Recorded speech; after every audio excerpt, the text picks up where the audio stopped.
speak the other night. We tore down the house. A good Richard Crowell lecture. That's right. But what we're going to do today is we're going to give my rendition of the history of melanin. And so we're just going to throw in a whole bunch of things, make it interesting. So the history of melanin is going to go like melanin. It's going to be like chaos, which means is whatever comes up, comes up. Because I started trying to record the amount of names in ancient scripture and the amount of things that I could find on the planet, the names on the planet which would mean melanin, and it came up with about 300 different names. We don't have that to do tonight, but that means there's a lot of information on this. First of all, we'll say that in actuality, that the ancient study of melanin is called alchemy. It's called alchemy. In a nutshell, they say the study of stones, the study of stones, particles in the body, study of particles in the universe. All that is comprised of alchemy, but all of that also is condensed down to one primordial form and is inside of us. And the melanin that's inside of us is the highest form in the universe. It is always the primal point. Even the Bible starts off with the atom or the seed. So that is the highest. It's not the other way around. It is the most primal point. It's called the Hemmitt point in Thelemic information, also in Hemmitt knowledge. You got it on? Mm-hmm. Okay. Yeah. It's called the Hemmitt point. So what we're going to do is we're going to get into different variations of this particular thing. And to start off, we need to give you a history of the beginning. In the beginning, there was, in some scriptures, they say there was death in the Upanishad. In the Hebrew scriptures, they say in the beginning there was darkness or chaos. In Hemmitt, they call it the primordial waters of chaos or primordial waters of noon. Or in other ones, they call it Nut. The goddess Kali in India is a form of that melanin. The goddess Tiamat is supposed to be in Babylonia, which is Tiamat Isis, which would be in Hemmitt,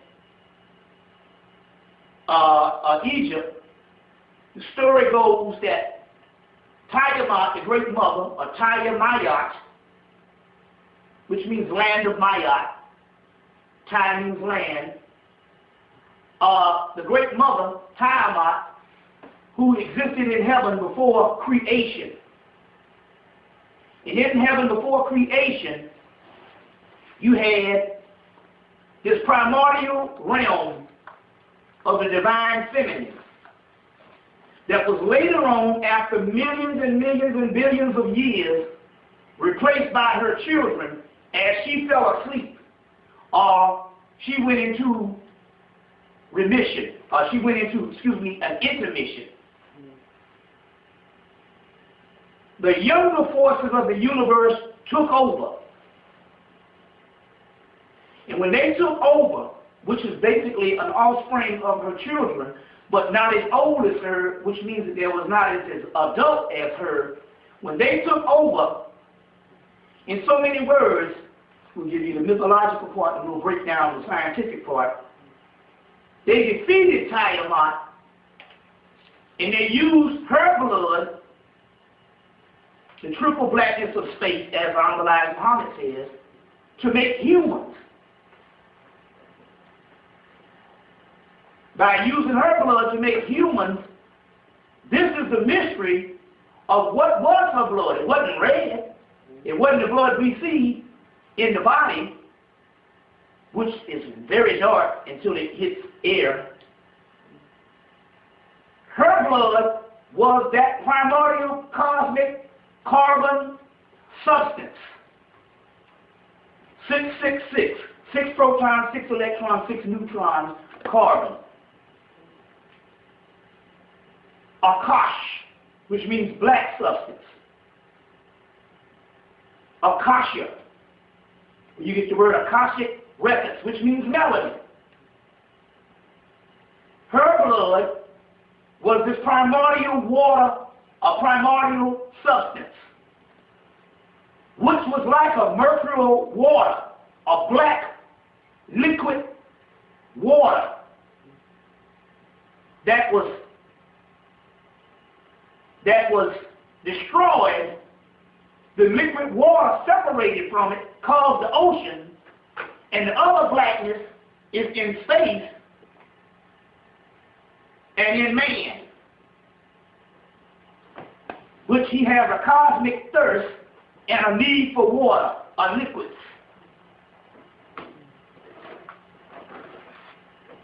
So melanin is the God particle of the Great Mother. It is what is called something that is left behind. Our world is built on several other primordial worlds that existed before creation. Those worlds that existed before creation is the realm of the Great Mother, or it is the realm of Tiamat, which now exists in something left behind in us, black people.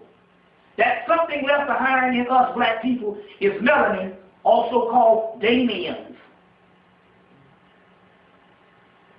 Melanin is the origin of all what you are taught as evil. One of the greatest mysteries in the world.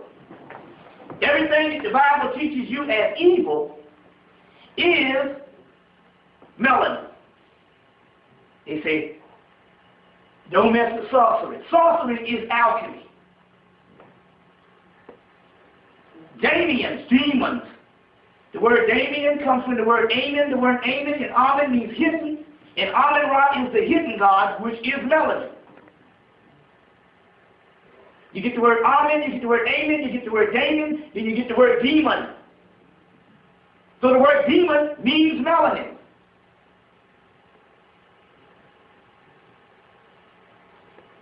So this Damianic substance is something that is left behind. It's one of the great mysteries. We'll go back into that in a few minutes. In the beginning there was chaos. Melanin is chaos. Something that never stops moving. It is called rasa in ancient India. And this rasa is always in a process of change. And change is the order of chaos. It is always in the order of creating a new reality. And when it is stifled and put in a box, it stops creating. And then it gets stronger, and then it destroys. So, in whole movie made from it, whole book made from it. Book was put out supposed to be released in 1963, but they held it up to be released in 1965, 100 years after the Emancipation Proclamation. And that book was written by Frank Herbert. Frank Herbert studied Henry Corbin, who was a great Sufi scholar. He studied Arabic, and he studied the ancient arts of alchemy. And he wrote the book Dune. And Dune is all about what is called spice. And spice, it's a time travel. It's the most precious thing in the universe. Time travel is needed for it. Space travel is needed for it. It needs for. This spice is the most precious substance in the universe that is on one desert planet called Doom that is guarded by an ancient people called the Fremen, who are an oppressed people. You put two and two together, it's all talking about us. Spice is produced by a worm, the worm of Arrakis. That worm also represents the primordial mother in us called the Kundalini energy, or the primordial snake. That snake, wormwood. This spice is called melange. When you look at the word melange in the American Standard Dictionary, what I think the name of that one, and also in Encyclopedia Britannica, and it says it's an elixir. That means that it has its roots in alchemy. So this whole movie is about melanin. The book put out in 1965, the movie put out in 1984, and the last movie put out December of 2000, which was 6 hours. So in the beginning there was chaos, which is also the great dragon of chaos. So anytime you hear the word the great dragon, that means the great mother. And that dragon, which is the celestial ship of the north, as above, so below, the great dragon of chaos. And that particular dragon is in actuality the goddess Tiamat, or the goddess Nut. Nut, the triple blackness of space, the great dragon. But it's also called chaos. What is chaos? Chaos is a state of things which change is supreme. It is an unorganized state of primordial matter before creation. So before you have creation, you have this primordial matter.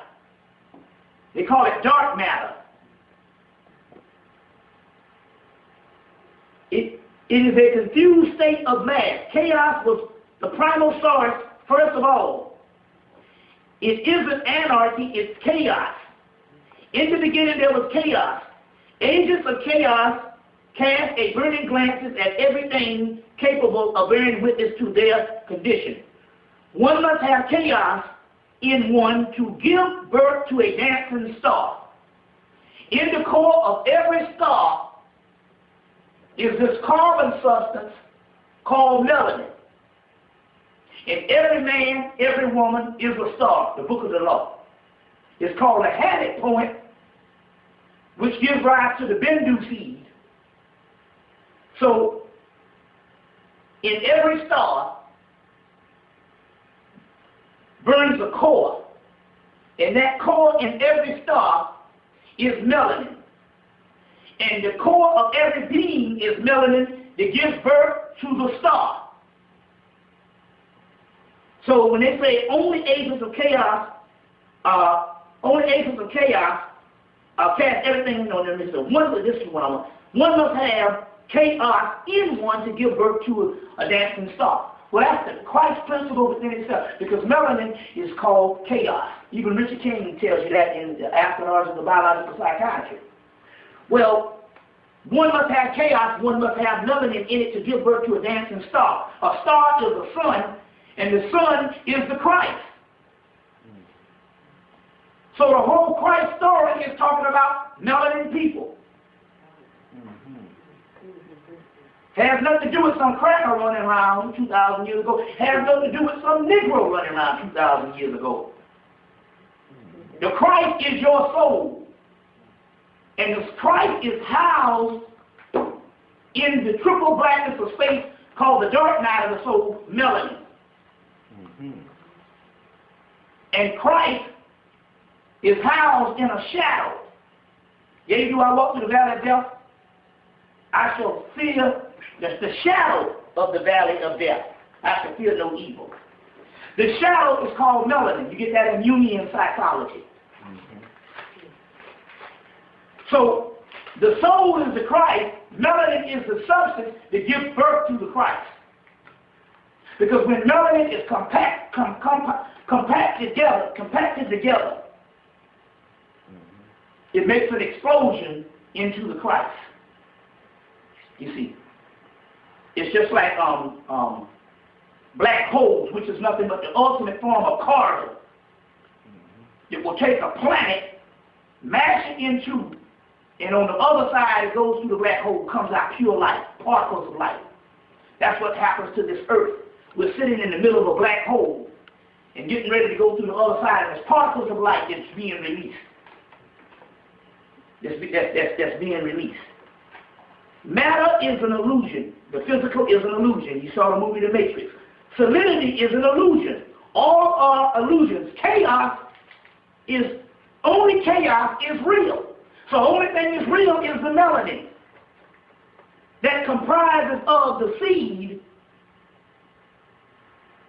or that particle of light called the child, the magical child, which is the soul, which is called, once that melanin is transformed, it crystallizes, and that's called Christos, and Christos is what they call the Christ. One of the original names was called Chrysomelos, or Chrysomelos, or Chrysomelos.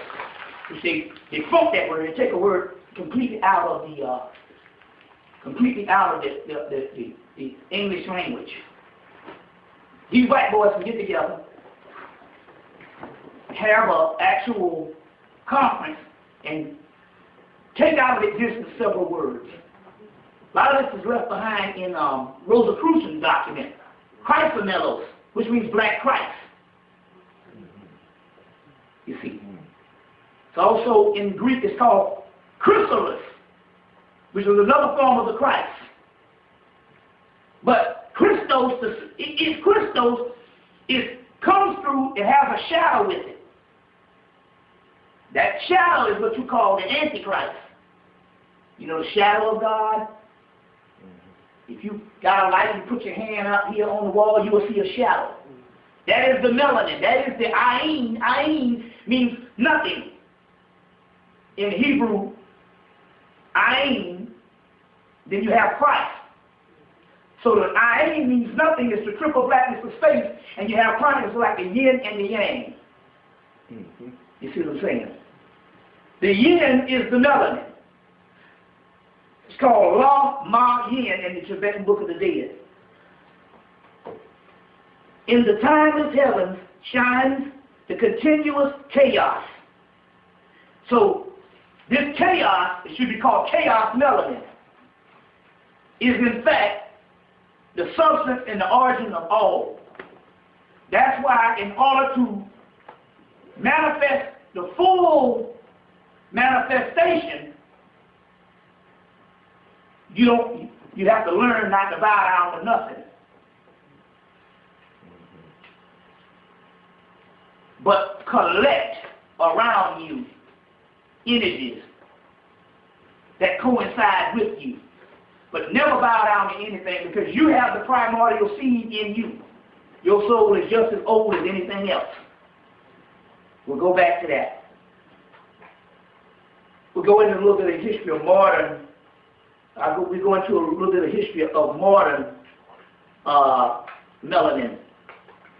Modern melanin. Modern melanin. So we got one of these up here right now, so you know what that means. Okay. We want to go into some history of modern melanin. And then go back to some ancient melanin, but we're going to keep it interesting. You got anything you want to say? No, I will, I'll... You conjure up something as yeah. we go. Okay, let's go into some history of the modern melanin. The white boys first got introduced into this other than the alchemical stages, which was left behind by the Moors. The Moors, as you know, the great people traveled up into Europe, set up 16 universities, and taught the European several arts as well as alchemy. But, as well as alchemy. And what happened was the Egyptians was masters of alchemy on the outer level, but their greatest prize was the inner level, to try to cultivate the alchemy of the melanin to become gods. The European, after being taught this in Europe, it was futile. He couldn't become a god, so he focused more on the precious metal or stones trying to turn lead into gold. You see what I'm saying? Which the Egyptians could do. You see what I'm saying? That's why all that gold you see that Tutankhamun and them have, you know, and Ramesses and all that stuff and all, they didn't go out and no thing and have to get that from some type of mountain or gold mine. Yeah, they made that stuff because they were the masters of it, and they could make that type of fine gold. You see what I'm saying? So there's that fine gold, but there's also gold in the body. You see, which is equated to Jesus. Different types of the golden child, different types of ancient figures. That gold, there's a gold in the body, but they could actually make gold. You see what I'm saying? So they just, you know, they would make gold just to, you know, for funerary purposes as well as everything else. You know, they had plenty of it because it was making. You see, we don't see any other culture that used that amount of gold. You see what I'm saying? That's because they couldn't make gold, so gold was more precious. So the European path after the Moors was to try to make gold. You see what I'm saying? Because the other stuff was futile, it was useless of them trying to make a soul. You see what I'm saying? Or trying to make something of the spirit that substance that didn't linger in them to make anything out of. But the modern search, I want to get into this, the modern drive to try to understand the magical substance that would later on lead to the discovery of what is called melanin, started in the late 1800s. Late 1800s, a guy by the name of Bulwer Lytton, who wrote a lot of economic books, books on industry, and political books. In the middle of him writing his intellectual books on mundane nothing or whatever, or everyday life, he just up and wrote a book called The Coming Race. And this book was about these beings that will take over and replace man. Using a power called real power. V-R-I-L, real power. Of a real power. That will take over man. They also put it in the movie X-Files, the X-Files movie, where the little boy fell down and was playing in this place, and they fell in this hole, and it was this dark substance, this black substance. That I think it killed one of the little boys. But at the end of the movie, they said, what is it? They said, this is something, in so many words, that is going to replace man. That is going to replace man. So he said this race used the power called real power, and one day it would replace man. So Blavatsky, the mystic right out of New York, because Blavatsky was from Russia, but the Theosophical Society was headquartered in also England, but also New York was real key. Blavatsky took up the other interest in this book of the real power. Now, mind you, I'll get into this in a few minutes. Two books came out around the same time. The Coming Race by Bulwer Lytton, it talked about this ancient people that will retake the earth using this power called real power, and Bram Stoker's Dracula comes out around the same time. Which Bram Stoker wrote it into a play, and the play toured England, and the book also, which is also a connection with this whole thing. The blood of Dracula, the blood of Christ. We'll get into that because that's all a part of it. But this particular book, Blavatsky is commenting on this book. And she said there's a terrible central force to know. And it is named by the Atlanteans as Mashmak, and by the Aryan Rishis of their Ashtar that we do not like to give. Some name that they got in the Ashtar Veda, which is an ancient Hindu text, a Vedic text. It is the virile power of Bulwer Lytton's book, Coming Race. The coming races of our mankind. The name virile is maybe fiction, but the force itself is in fact dug as little in India as the existence itself of their rishis, since it is mentioned in all of the secret works. It is this vibratory force which, when aimed at an army of an Agni, whatever that was in the Ashtar Veda, fixed on flying vessels and a balloon, according to the instructions of the Ashtar Veda, reduced to ashes 100,000 men and their elephants as easy as it would a dead rat. So now we are really on fire here, because we're talking about the same melanin, what they're talking about here. They're calling it virile power, reduced to ashes 100,000 men and their elephants as easy as it would a dead rat. It is allegored in the Vishnu Purana, another Indian text, in Kapaliya, whose glance made mountains of ashes of King Sara's 60,000 sons or armies, in which it is explained in esoteric works called the Kapaliya's Eye. Kapaliya's Eye is also the eye of Heru, the third eye. In the works of the god Shiva that I talked about, the heretic windy clarity, the god Shiva, they say he will destroy the universe with his third eye. That means that the third eye, as we know, is the pineal gland, which is the main fountainhead that produces melanin.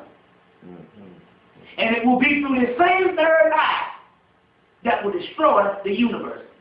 You hear the story of David slew Goliath with a small pebble or stone. That stone is called a philosopher's stone. And the philosopher's stone is the concentration of melanin or the black dot.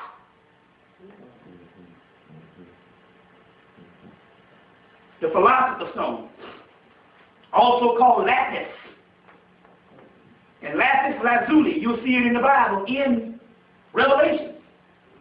But Jung is already parallel lapis with the Christ. Whole section in Psychology and Alchemy, one of his books called The Lapis Christ Parallel. Also in another one of his books called Aeon, where he breaks down the same melanin molecule.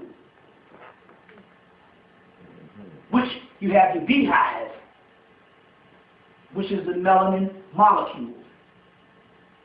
Which you see it's a melanin molecule, the beehive. The bees are connected with the Christ as Dionysus. They talk about the bees. Now the science with that is, one bee by itself is stupid. But when that bee gets together, it makes a swarm. And it makes it intelligent. It is all working for the queen bee. And the African bee is the most intelligent. It will kill your behind once it has the swarm. But one bee out of the swarm, you see what I'm saying, is stupid. Well, the melanin is throughout our central nervous system. But when it comes together, it makes a primordial consciousness. And how do you get it to come together? Through becoming conscious and tapping in. The more you tap in, the more you pay attention to that spirit realm, the more and more it lines up. You see. So it's a perfect honeycomb molecule, the melanin molecule. The other molecule is the turtle shell. Same melanin molecule. That's a turtle coat. The turtle shell, melanin molecule. You see. So they slew the lions with this stone. Now, going on, so I'm going to get, so the eyes ain't root. This satanic force, there it is again, connected with Satan. Satan is the key. That our generations will be allowed to add to their stock of Antichrist boy toys known as Melanite. A dynamite, clockwork, explosive orange, flower baskets, such as other innocent names. It is this destructive energy, melanite, melange, melanin, which once in the hands of a modern e.g. a bloodthirsty Antichrist, will reduce Europe in a few days to a primitive, chaotic state, which no man left alive to tell the tale. There you have it. That's profound. This melanite will produce Europe. You see what I'm saying? To a primitive, chaotic state which will be no man left alive to tell the tale. That's melanin. That's the key to this thing. Now, this is a novel that is... It's called A Coming Race. It was a novel called Bull Lightning, but given bibliography, the book that you want to get is a book called The Powers of Real, The Mysteries of the Real Power, by Alex McLeland. Put that on the tape. The Mysteries of the Real Power by Alex McLeland. And in actuality, this statement is actually in that book, what I just read to you. But it's also, he's taking this page from Blavatsky's Secret Doctrines. You see. Now, are they trying to illuminate the European race as to who the black race is? What was the purpose of writing it, other than just a fictitious? Okay, this is interesting because this goes right into the history of melanin. Goes right into the history of melanin. Couple of things happen. Late 1700s, Napoleon goes into Haiti. France. No, goes into Haiti, but goes into Egypt, excuse me. Carts out all this stuff. There's a race on to decipher hieroglyphics, which led to Champollion because they got the, what's the tablet? Rosetta Stone. Rosetta Stone. Champollion decodes some of it, but it is a black man at the University of Chicago that is the one who translates hieroglyphics. They just don't give the credit. Here it is again. Got to get a black man who basically just, it's like the movie, here it goes again. Green Mile. Green Mile, I just know. You see what I'm saying? He just knew. And he translates the hieroglyphics. It's the same as, we got a brother named Yehoshua down in Atlanta. Learned how to speak Hebrew in a week. So now this also shows that script is one of many that came out of the temples of Kemet. Although they said that the whole Hebrew thing, the Torah and all that could be very new. That glyph could be very old. We now know that there's more than just meta, hieratic, and demotic in Kemet. You see what I'm saying? So this guy translates hieroglyphics because he just knew. It's always that stuff. And they've been doing that for years. They always go get a black person when they want something done. You see what I'm saying? When they want something done. So anyway, So that comes out of Hemmitt. They translate hieroglyphics, so all this stuff is going in France, England, America is getting some of this stuff. New York is real big at getting some of this stuff. Chicago, real big for getting some of this stuff. The stuff starts pouring in. Russia. So they're getting, there's a resurgence of learning. So they're interested in all things Egyptian, all things African, and all things Indian, East Indian, because England has already conquered India. So they're interested in all the stuff even in India. You see what I'm saying? So the rush is on, and at this particular time, Blavatsky just came from India, and some people from the Mahatmas came and started teaching the European things. And as a result, they got a resurgence of all this learning.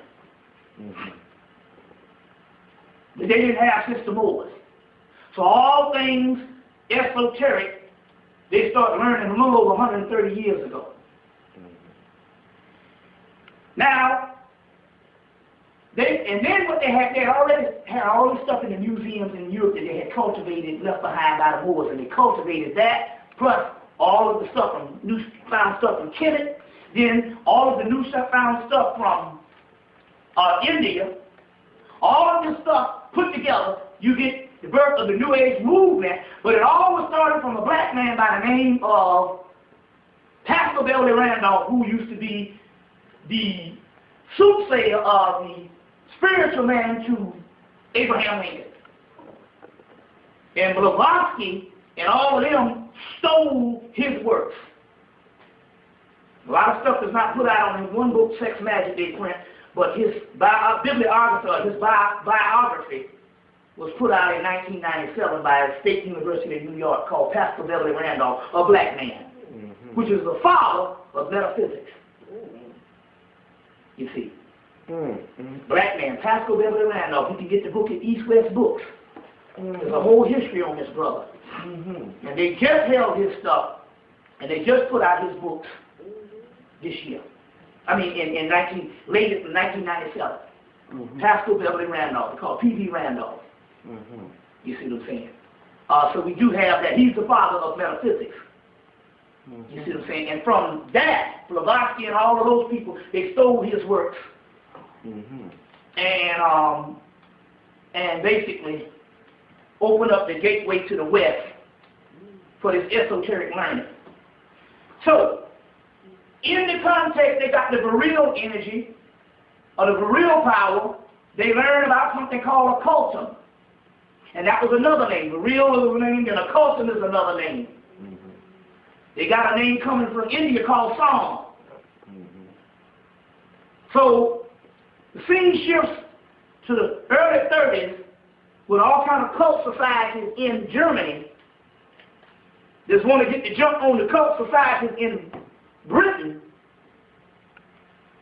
And the Thule Society, who was the actual teachers of Adolf Hitler. The Thule Society was the teachers of Adolf Hitler, and Adolf Hitler was a whole occult society. You see what I'm saying? There was a spin-off of the Rosicrucians, who at that time, one of the major teachers of Adolf Hitler was Rudolf Steiner. And Rudolf Steiner's contemporary was H.G. Wells. And Rudolf Steiner, H.G. Wells wrote The Island of Dr. Moreau, explaining the mysteries of the making of the white man. And Rudolf Steiner wrote a book called Atlantis and Lemuria, explaining the making of the white man. But all of these cult societies, the making of the white man, yeah. Maybe you'll talk about that later. The making of the white man. Yeah, that's an addiction. I got to put on the last one of your tapes. He breaks up when you hear that. But anyway, Adolf Hitler Adolf Hitler, who basically, there was these societies and stuff like that, and he was not the lone antichrist. Basically, there was a society, and they used him as the scapegoat or the figure to put out in front. And you thinking it's attributed to one man, and it's a whole vast cult society, which was aimed at trying to break the mysteries of occultism, which later on would be called Melanin at Yale University. But trying to break the mysteries of occultism and also trying to create an authentic white race of nobles called the fake Jew, the is it really? Right. You see. So, this modern history is shaping up. You have your boy, Joseph Mengele, who after 6 years of basically genetic experiments on the Hebrews, why the hell did I say Hebrews? I should get my head cut off. The Jews and the European Jews, because the word Jew means jewel. And the jewel is the stone, and the stone is melanin. So we are the jewels. Yes, right. That's why you even get the history of Alpha Phi Alpha. It was started by 7 jewels. You see, the diamond in the rough. You see, so the jewels are the Jews. We are the Jews. That's right. The jewels. That's what you know what I'm saying. Which is melanin, the stones, the philosopher's stone. You see. So they start the modern era of trying to find out about this occultism. Also in the concentration camps, as well as cloning. Because the 6 years leading up to 1945, they found out about cloning also. Joseph Mengele is wrestled out of a concentration camp, a POW camp after World War II, and somehow he's taken to Yale University. And then the story goes that he was found, several stories, is found because he's giving them this information. So they're working on things to try to synthesize his papers, Joseph Mengele. But at Yale University, in 1954, they come up with the word they come up with this substance. They actually tap into it. They tap into it in 1954. I want to read this little particular part here. But because the guys who first supposedly had tapped into it was a guy by the name of Aaron Lerner. Aaron Lerner, who was the guy who actually tapped into it. In 1953. It wasn't until they basically completed the information, because he first tapped into it in 1953. They didn't synthesize it to the point where as they had enough knowledge on it and actually enough information on it to name it melanin in 1959. Melanin or melatonin. And so Aaron Lerner found out about it, found that there's a breakthrough, and he immediately went out and got cattle. But it took 2,500 cattle to produce 100 milligrams of dried extract, which is about amount of salt sprinkled on an ear of corn. So that was not enough. But this led to the isolation of melanin in 1968. Okay. Give you some information on that. only in very recent times of medical scientists identified a hormone secretion of the pineal gland, finally isolated in 1968. The essence was called melatonin, which means night worker. The Greek word melos means black, and tosos means laborer. Those who have a high melatonin output react strongly against sunlight because it affects the mental capabilities. They are essentially night operatives, nocturnal. Well, some people say, well, I thought that black people were the children of the sun. Yes, the melanin inside of the skin protects us from the sun. Mm-hmm. But we are still night people. You see, we are still night people. Melatonin or melanin is called the hormone of darkness, as it is produced only at night or in the dark. Exposure to excess sunlight actually makes the pineal gland smaller and lessens the spiritual awakeness, whereas darkness and high pineal activity enhances a keen knowledge of the subtle mind while reducing stress factor. So they isolated the gene in 1968. And then the race is on. Because they isolated it, because they say in this book, your body's own natural wonder drug, melatonin, breakthrough discoveries that can help you, by Russell J. Reeder, PhD, and Joe Robinson. It tells you in this particular book that it's only the cows or the bovine that they got it from only gave them enough. That's a tenth of an aspirin. That means that the only way they can get this melatonin or melanin to produce greater amounts, they have to get it from human beings. And in this case, they have to kill human beings. So, to produce the greater amounts of this particular substance. Even in the movie I Come in Peace, they call it endorphins. And they said that 1 ounce will make 1,000 doses.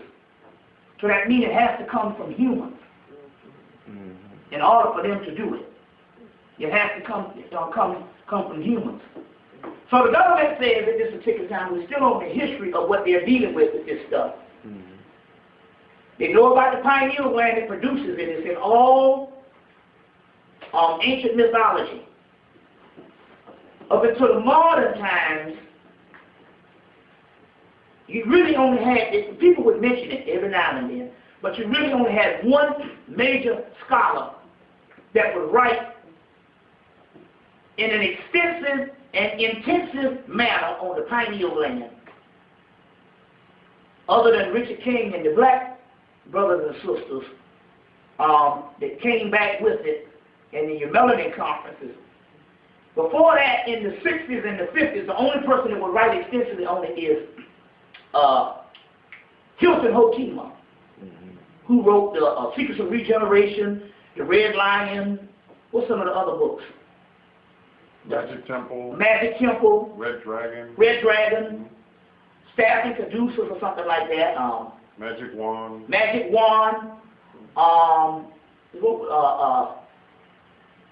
Secrets of Regeneration, several books like that. He wrote on it extensively.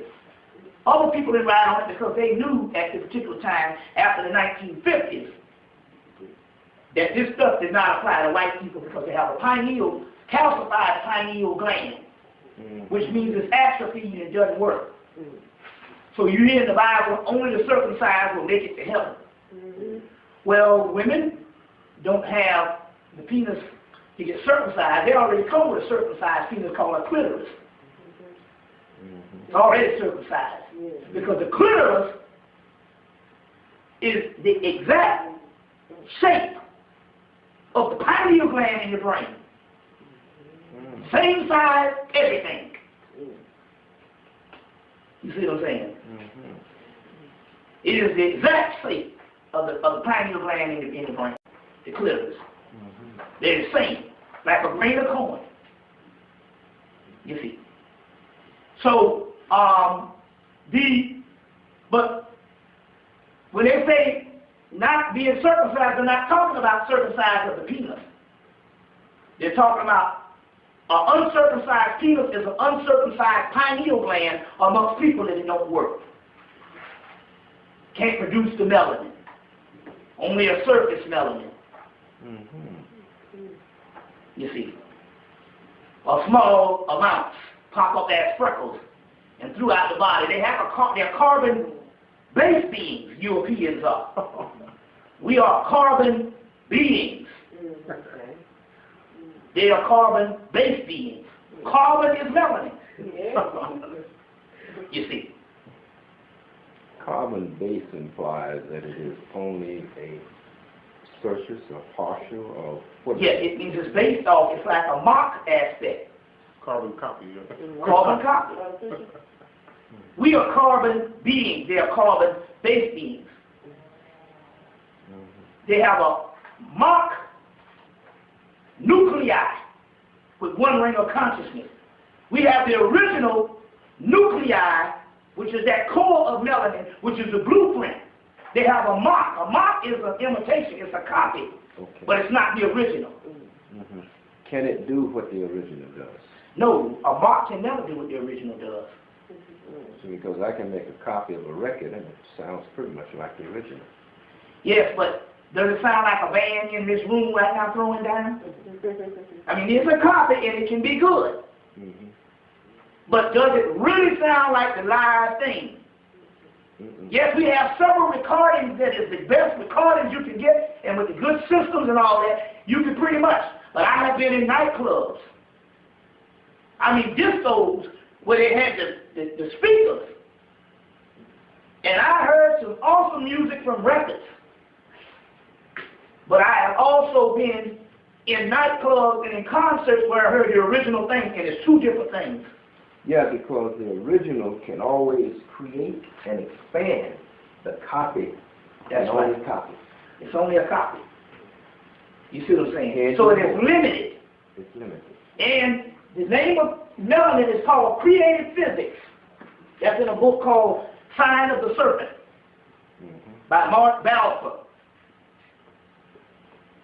So moving right along, the race is on. They know about this melanin, and when they found out about this melanin, they found about the secret of the universe. And that is the secret of the universe. The most precious secret of the universe is this God substance that was around before creation. So when they found out about it, the race was on. The race was on to somehow capture this melanin and work with it for immortality, illumination, and any kind of thing that they wanted to do. And there was only one way they were going to be able to get it after they isolated it from black people in 1968. The Atlanta Chimers. No, not only that. The secret societies who started mass multi-apartment dwelling called projects. Started from the Atlanta projects in the early 1900s, which is the oldest projects in the world, John Hope Homes and Techwood Homes. But later on, the mass multi-dwelling apartments in the north, somewhere in the 1950s. You see what I'm saying? From Chicago to New York. These were literally ranches. And ranches and holding tanks are farms to produce mass amounts of black people that they can use as a reserve for this substance later on. They started doing it in a concentrated effort, what we call the project, housing project, long before they even isolated the doggone gene. But after 1953, they knew. Because they knew in World War II. And the concentration camps in World War II later on became the model for the concentration camps in post-World War II America as housing projects. So the race is on there to produce this particular stuff. The Atlanta child murders with the interferon was another way to really tap into this particular energy. Because there were several things that they could not, they isolated it, but there were several things they could not figure out until after the Atlanta child murders. No, go ahead. Now, after the Atlanta child murders, they learned not only how to isolate it, but they learned also how to catch a great deal of its effectiveness. And from the Atlanta child murders, they were able to produce a new substance called crack cocaine with melanin mixed in it into a rock form to give to the black race to make them dependent on it because it bonds with the melanin, to make a jail culture of 14 million black people afterwards, so that they could get more melanin. Maybe you should tell the source of the 14 million, because I think it was in Newsweek about It was, yeah. 4 or 5 weeks ago. Maybe touch on that. So Yeah, the 14 million in Newsweek in October 16th of 2000. And they're projecting that they would have 14 million black. They give the kind of... No, they said they have 14 million black and Hispanics locked up in jail. Now, first of all, this is the key. No, they say they will have. You read in our lifetimes. Yeah, they say they will have. They said they have 14 million. Will have. They did? They said they will have 14 million in our lifetime. Not that they have over 2 million now. Oh, that's what it said. Yeah, that they will have 14 million in our lifetime. So the plan is better. Well, wait a minute now, because on the beginning of the cover, it says 14 million. Yeah, but in the article. Well, see, I'm going to tell you something. See, I know how they do things. When they're saying that projection, they already got it. You see what I'm saying? They already got it. I think they have 2 million in New York alone. Yeah. You see what I'm saying? So what I got was 14 million. I think it's more than that. Yeah, because I know that we are missing about 20 million people since 1990. Yeah. We're missing 20 million. Yeah. See, this is the key. Jesse Jackson, their boy, who's a government agent, announced in 1988, one day in 1988, in the fall of 1988, he announced that there was about 60 million black people in this country. We never heard it again. Now, in 1975, they announced 25 million.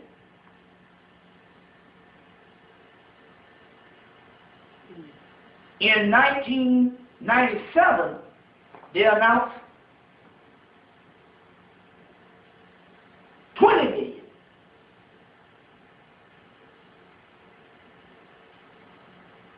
Now damn, that means they announced 25 million in 1975. By 1977,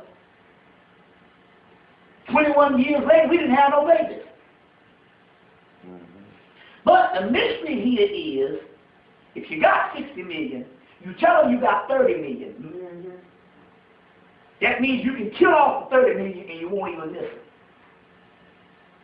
And we must understand the fact that the black upward mobile is one of the worst things that could ever happen to black people. All this shit about making it, and our fucked up ass materialism, is the worst thing that could ever happen to black people because it isolated the masses of people from the sophisticated elite group that has training to research. But now both groups are vulnerable because the upward mobile, who can be very analytical, don't live in the community no more in most of America. It's a little bit different here in New York.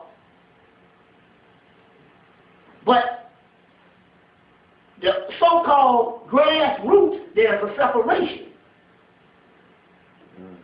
And most upward mobile black people now have less interaction with someone in the grassroots than they do white people.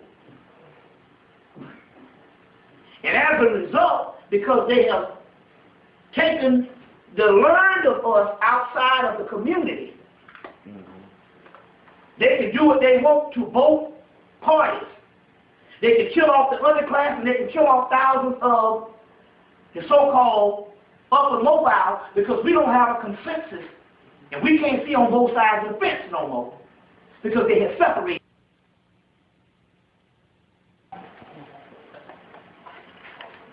So as a result, they can kill off as many people as they want because they have isolated anybody who's able to give an account based on a statistical level. And then again, on the other hand, we don't doggone study our own statistics. We don't take our own statistics. Right. Statistics is a whole system developed from the early part of the 20th century. It's actually a government within itself, statistics. We don't survey nothing. So how in the hell would we know how many motherfuckers we got? Through the expression. Now to put that in there on the strong emphasis. How would we know? We are completely subjects. So they can kill off all the many people they want. And it does sound asinine for the simple fact we let another person tell us how many people we are. So they can do what they want. Bobby, are we a dead people? What is our state? And very much so. The masses of us, we're not only dead because the term dead means we live in a time when dead people know more than the people walking around. We're literally zombies. We're literally zombies. We are at our worst state ever because for some reason the comfort zone has become a drug with us. We'd rather cut off our doggone foot just to save some of that comfort zone. Yet we'll have millions of people murdered. And it says something about a people who want the comfort zone in the middle of the Holocaust. You see what I'm saying? There's only a few people. It's on the movie Dark City. He said every now and then one of us wakes up, and when your eyes are open, you will be troubled. It's in the movie JLK. The guy who was found out. He was investigating the president being killed, played by Kevin Costner, and his wife, played by Amy Irvin. I don't know who that Amy Irvin was, whatever. One of the sisters' faces said, "Ooh, you ain't the same no more. You know, you're not the same no more at all," because he was consumed with the shit. He said, "Of course I'm not the same. My eyes are open." And at the time, they had a picture of Martin Luther King crying about his eyes being opened by killing the president, and they had a picture of Martin Luther King on the TV just getting killed. And he said, "You don't think that the thing in 63 got anything to do with the thing in 68, the same murder? I mean, the different murders in 68? You talking about some damn kids." He said, "Shit, you about to kill, you might not even have a damn country to go to." or a country to be in. You worried about some fucking kids, and you don't tend to the kids no more. The kids might not even have a country to be in. You see what I'm saying? People dropping like flies. But they have produced us down to the comfort zone, so we really are such a savage people, we don't know what's going on. Savage? Savage. And I'm not talking about the so-called underclass. When the last time you saw a real underclass? I ain't talking about no homeless, no bum out here. I'm talking about people in poverty. You don't even see them no more. That's a myth now. I'm talking about the doggone educated. I surveyed the educated for the last 5 years. I said, I'm going to sit down and I'm going to go amongst the educated because I'm one of them. So I got a whole circle of doggone, you see what I'm saying, confidants, comrades, you see what I'm saying, and contemporaries that I can go around and I can analyze. And I analyze the so-called black upward mobile educated. And I'm telling you that the substance is not there. The substance. The savage that I'm telling you is in the damn educated in the white man's glasses. We talk about all the same goddamn garbage that he talk about. All of a sudden, Bill Gates is a greater conversation than Marcus Garvey. And how much money Puff Daddy got. And who gives a damn if they crucify Puff Daddy tomorrow? Who is Puff Daddy? What warrants a Tupac Shakur to be on every t-shirt in America? But an insane idiot people.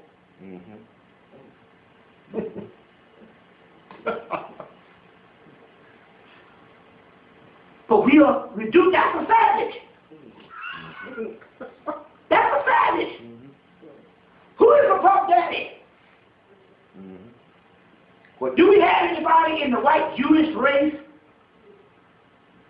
that's identified like a Puff Daddy?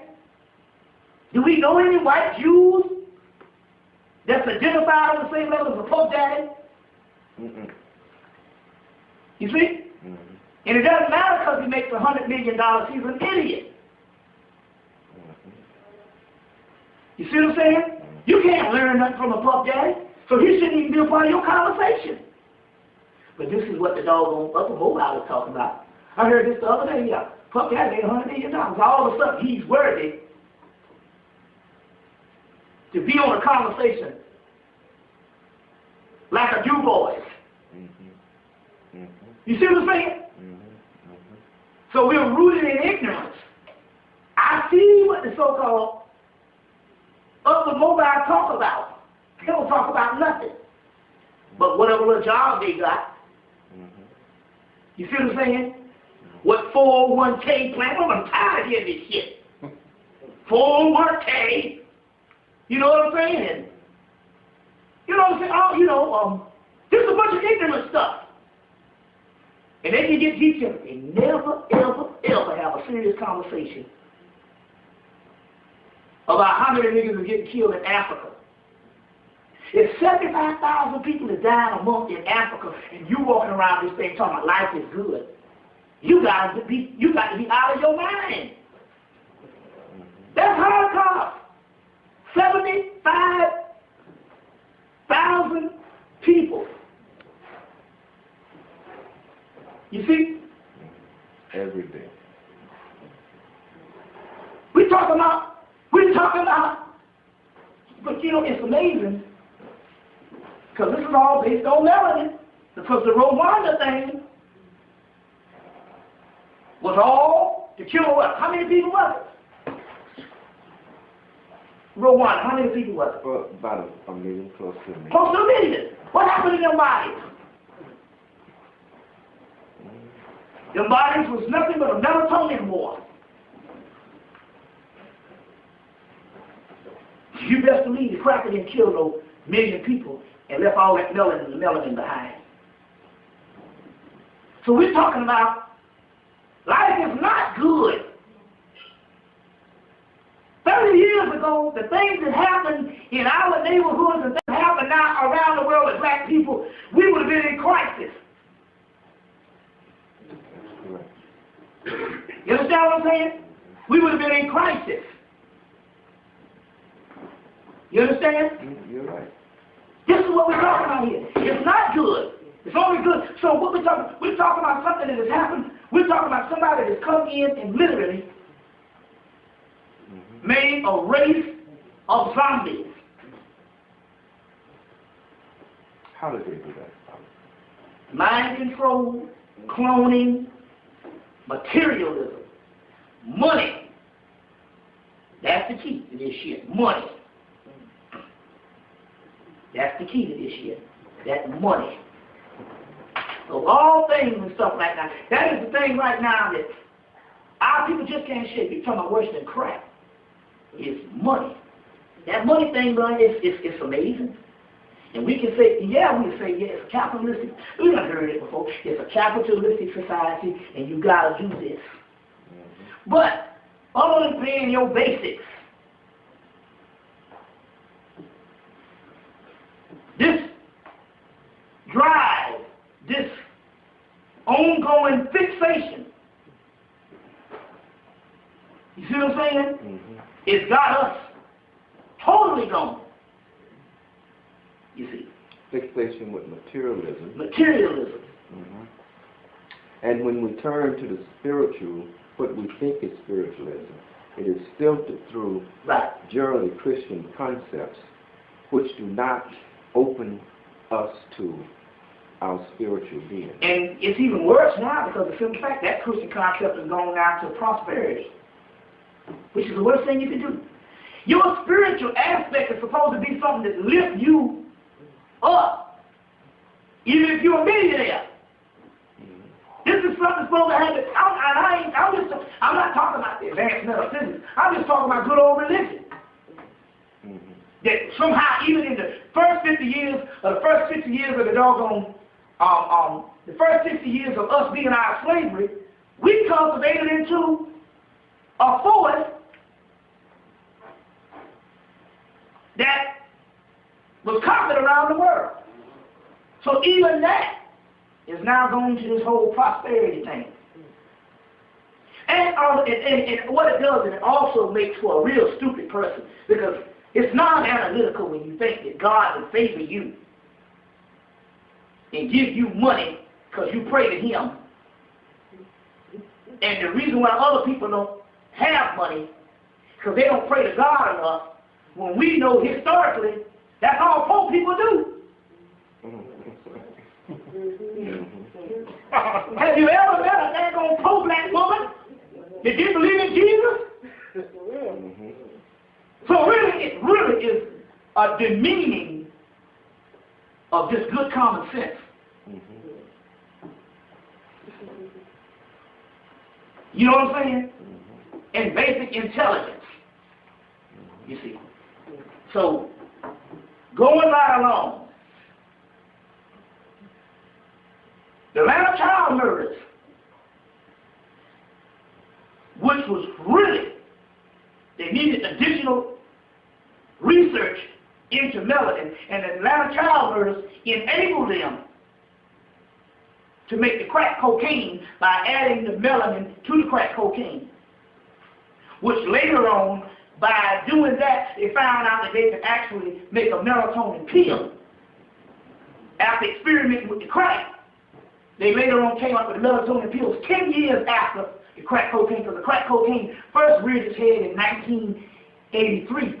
Small little bouts of people out on the West Coast, but until 1986 when Lenny Bias died, you know, the brother from University of Maryland was going to Boston Celtics and already got drafted and took one puff and died, and they brought, and which they say they killed him, which brought attention to the whole crack thing, which laws was passed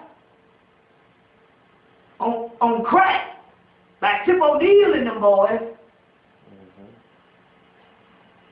almost a couple of months before the whole country even knew what crack was.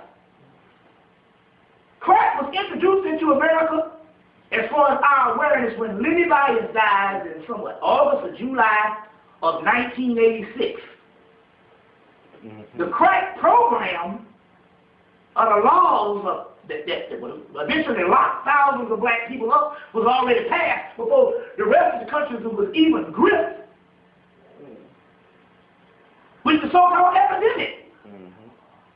And most of the time you pass laws After.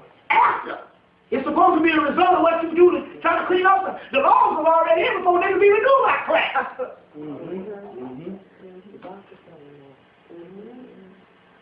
This was all a part of the same system.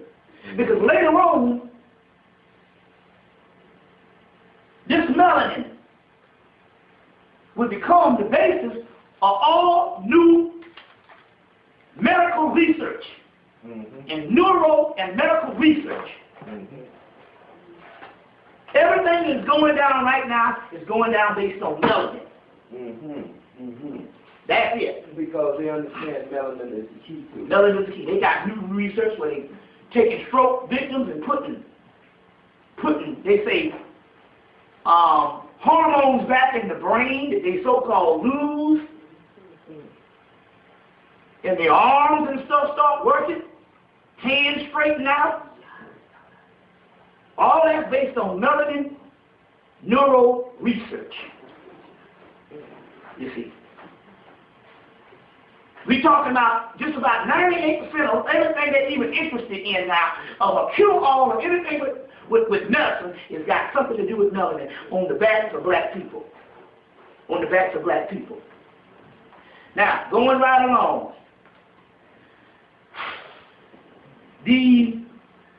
So, your modern melatonin and melanin program started somewhere in the late 1800s and ended up into basically using black people for cattle to store up all of this particular melanin. That's the modern aspect of it. Even in this book called The Black Sun, they talk about how the skull and bones ingest live pineal glands to get this high. It's also in the movie Fear and Loathing in Las Vegas, where they're looking for the perfect high, and they go on this high. They go on this in Las Vegas. They go on this journey to get the perfect high, and at the end of the movie, the guy finds the perfect high because they feed him a live pituitary gland. And man, he just literally, the whole room is just covered in feces and stuff. They literally rip a doggone hotel room into it. In order to clean it up, you probably have to put a bomb in it. It's in the movie Fear and Loathing in Las Vegas with Johnny Depp. With Johnny Depp.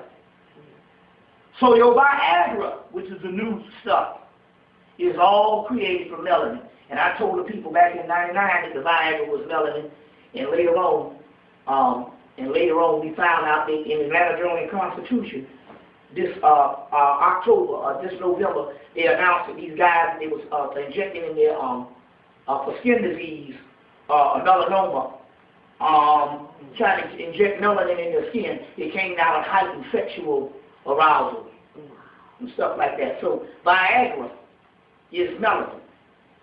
You see what I'm saying? Which is all the new stuff. Just about all the new medicine. They found out they can have the super atom. And the super atom actually works. As a matter of fact, do you know that the ancient word for melanin in what is called Zoroastrianism, which is in ancient Persia, the ancient word for melanin is the word drug. The word comes from text called Zoroastrianism. And the word for melanin means drug. So when they say drugs, they were talking about substitution for the most ancient high, tapping into the actual melanin. You see what I'm saying? Tapping into the actual melanin, which can be done by drinking large amounts of water. Because water goes into the body and it mixes up the actual melanin to the point where as you can actually get high off of water, providing you hit some of the most potent melanin down in the gastrointestinal tract. and I cleaned out. I drank, like I said, I drank 3 gallons of water a day for 4 days. And after the 4th day, I was able to time travel, go throughout time, smell smells, as well as drink a glass of water in the morning and get high. And for all of 1996, I used to get high off of water, but I was cleaned out. You know what I'm saying? Based on that much water going through the central nervous system, the melanin would line up and I would get high. You see what I'm saying?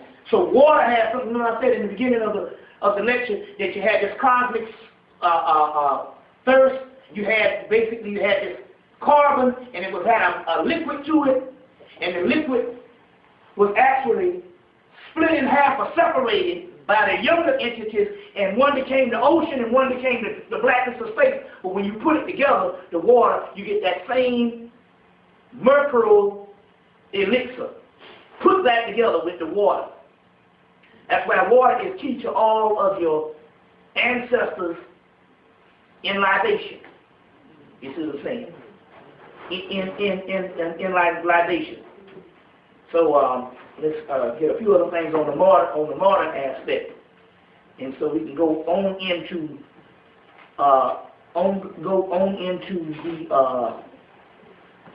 the esoteric aspect again.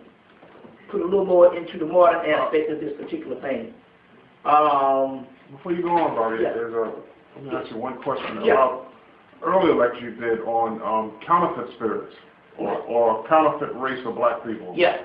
How does that tie in with the masses that we see today that we might call brain dead? Okay, very good question. Excellent question. Because the text is found in the Nag Hammadi Library. In the text called the Apocalypse of John, and in something called the Tractate Tripartite,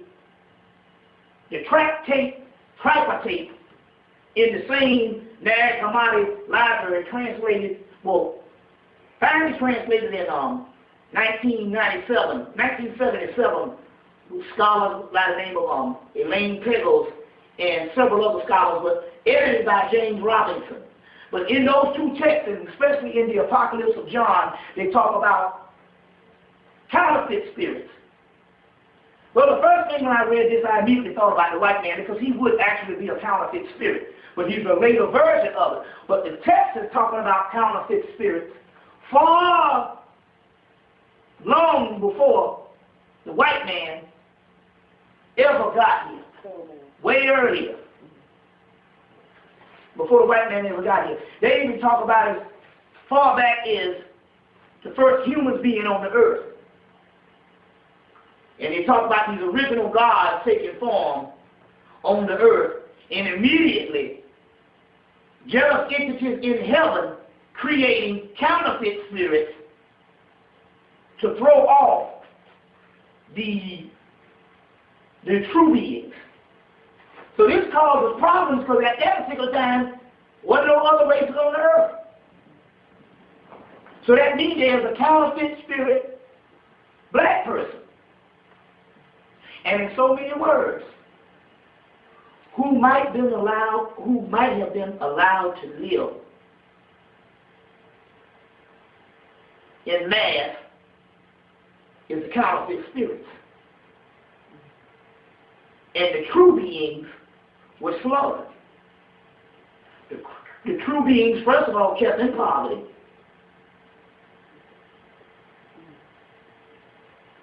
Kept isolated, slaughtered for cattle and for experimentation and consumption.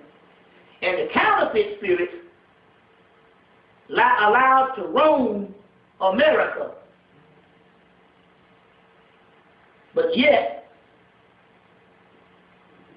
only a few of us survived. Well, that's not strange, because the Bible talks about that. The remnant, the elect. Something is up. Because in a time when it is forecast, even in Valencia Scranton's book, second chapter on Saturn and the conjunction of Saturn.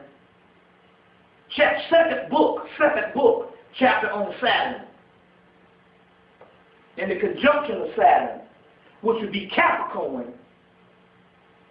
In that chapter, they talk about how in the last days, both people will be, awareness would come back to the people. In Vera Stanley's Adler book, Awakening the Third Eye, she's taking a text from a passage from a book called The Rosicrucian Cosmos Conception. Real racist book, but nevertheless, it's Rosicrucian Cosmos Conception, where they talk about in the last days the pineal glands will open up and the awareness would come back to the original people. Also, your boy Edgar Casey said that the last days there will be an incarnation of an avatar called John Pineal, which is talking about the pineal gland, opening up, the third eye. So we're supposed to have more people aware now than we do. You see? Now, New York, you might have a great turnout. You had to keep putting chairs out there. And you got the UAM. But when you think about it, you get caught in the illusion that consciousness is growing. But you got whole states, Alabama, Mississippi, Louisiana, Arkansas. You see what I'm saying? Florida, most of Georgia, Tennessee, most of New York. The whole country where people don't know their behinds from a hole in the ground. Dumb as a damn stump. And have no clue. You hear the movie Clueless? Good movie. But damn, if you look at the movie Clueless, which was supposed to be high school students, now it's just crazy. So look at the movie Clueless and then analyze black people. And you'll see they ain't going to be no different than the 9th and 10th grade people in Clueless and black people walking around as babies, doing their thing, which ain't about nothing. You see. So the counterfeit spirit that you're talking about could very well be what is most of the stuff that's left. There's only a few of the true beings left. Now, Joseph Cipollone, in several of his books, forecast this 15 years ago when he wrote Making Sense of the Madness, Death of an Evil God, Basic Gnostic Truths. And he talked about all these counterfeit spirits and stuff, which he also, but basically he got the idea of the first thing that made him inquire even into this even more was those Nag Hammadi texts. And those Nag Hammadi texts. And even since then, they must have made him a counterfeit spirit, because on his website now, he ain't really talking about nothing like he was going strong in 98 and 97. So, the counterfeit spirit thing is a reality. They literally kill off the true beings. They kill the true beings off. You see, because this is ridiculous where nobody knows nothing. We are world-class people. We don't, and the thing about it is what's such a dichotomy here is we don't have a problem performing at all for the white man. You know what I'm saying? The white man tell you to build that camera, you build that camera and build it better. But yet we can't get nothing black. So that has to be a counterfeit spirit. You are fundamentally black. And you don't want nothing to do with your own essence. But yet everything to do with, if the white boy come up, we see it. Whatever that white boy comes up with, That's what we gonna be. Can you kind of give us an image or an insight, and perhaps you may want to use the Green Mile, John, as a prototype of what spiritual black people should be like or capable of, and just to propose that. Okay, two good movies that came out. You saw, what was my man name in the movie? John? Wasn't it John Palmer? What was his name? What was it by? John Candy? No, the one who did all... Green Mile. The black man. I can't remember, but anyway. John Coffey. John Coffey. John Coffey said he just knows. In the Green Mile, when they asked him where were they going, he said, I'm going to see this woman. He said he just knows. But if you get the movie, The Phantom Menace, that's the last Star Wars movie. It wasn't one of the best Star Wars movies they had, but when they asked him what was chloramidium, he said it were microscopic organisms that's in the body that tell us all of who we are and what the universe is like. They are extraterrestrial civilizations, microscopic organisms in the body. They tell us who we are. Those same things are called Damians, and they're intelligence. You just know. You have awareness, and it comes to you when you're in trouble, when you sense people who ain't right. You see what I'm saying? You just know. That's because those intelligence are in you, telling you. You know what I'm saying? You know some dangers getting ready to happen. You know something funky getting ready to go down. You just know that it might be the wrong person you don't want to see. Because the Spirit has already told you. Those microscopic organisms, and here's also a picture of Pastor Beverly Randolph, which is the father of metaphysics. Now, is this the black man you said? The black man. Let me get a closer. Because from a distance he looked kind of white. Well, you know how that goes here. How many Negroes you know look like that? You know what I'm saying? I know a lot of them. You know a lot of them. He just didn't have no afro. You know what I'm saying? He had the 1800s process. You know what I'm saying? But he lied enough. That's what they call that good hair. He got that same look as Shakespeare and the other early. But look at his nappy beard, though. Yeah. The good hair down there. And Lincoln, hell, he was Lincoln's boy. Look like Lincoln, too. Pastor Beverly Randolph, father of metaphysics, of Western metaphysics. Now, but in the book Goetia, you talk about this all the time. These seals that you talk about here are the same microscopic organisms or Damians, which is nothing but melanin, because these seals are called Synekosh. That is located in the third eye. The body has 7 chakras. Within the third eye, it has 72 chakras. And these 72 chakras of these seals are what is called Damians, which is legions of 10,000 each. And there's 30 different legions each. And legions is 10,000, so we're talking about millions. This is all inside of us and inside of the melanin, going even deeper. Microscopic organisms and intelligence that let you know. You see? And although you have white people that psychic, that's just a residue, because this thing is far beyond just a sense of awareness. You see what I'm saying? This thing can actually take over the body and will take over the body and is going to take over the body. And wear it like a damn spacesuit. And take charge.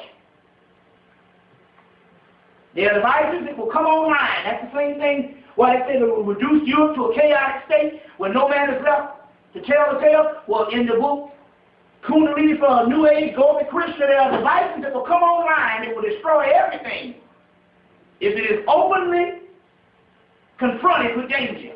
That's why they have to confront us secretly. Yeah. Sometimes they throw it off by getting a damn black cop. Throws the body off. Now the black man busts in your head. So you can't function. That's the magic behind the black police officer. You see?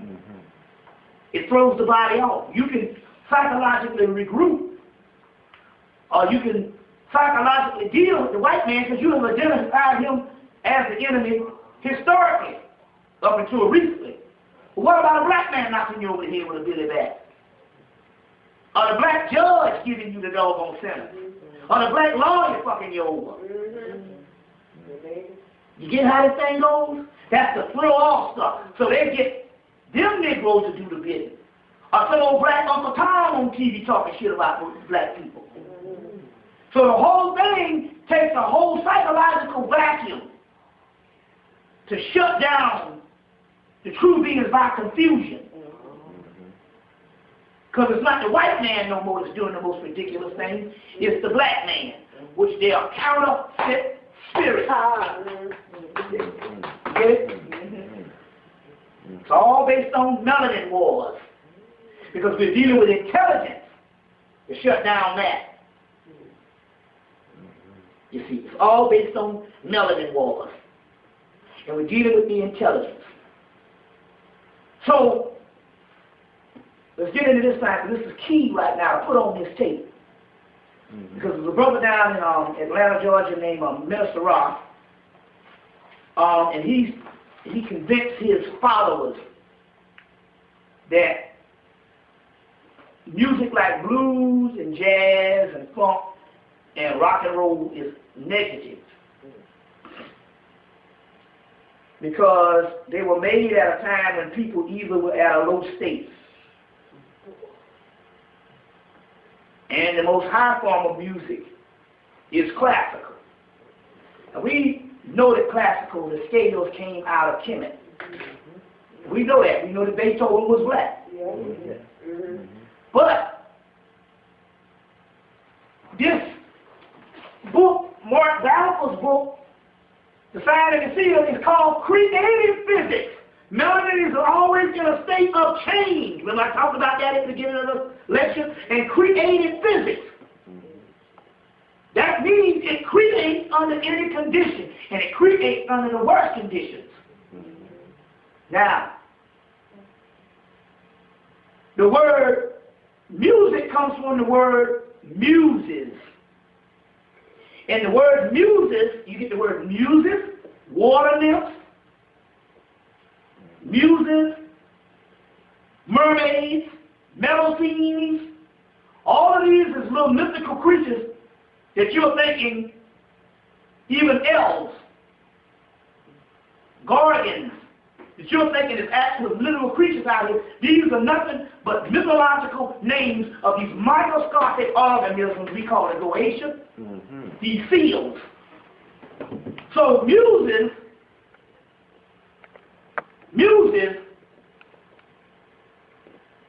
is nothing but the same Davians.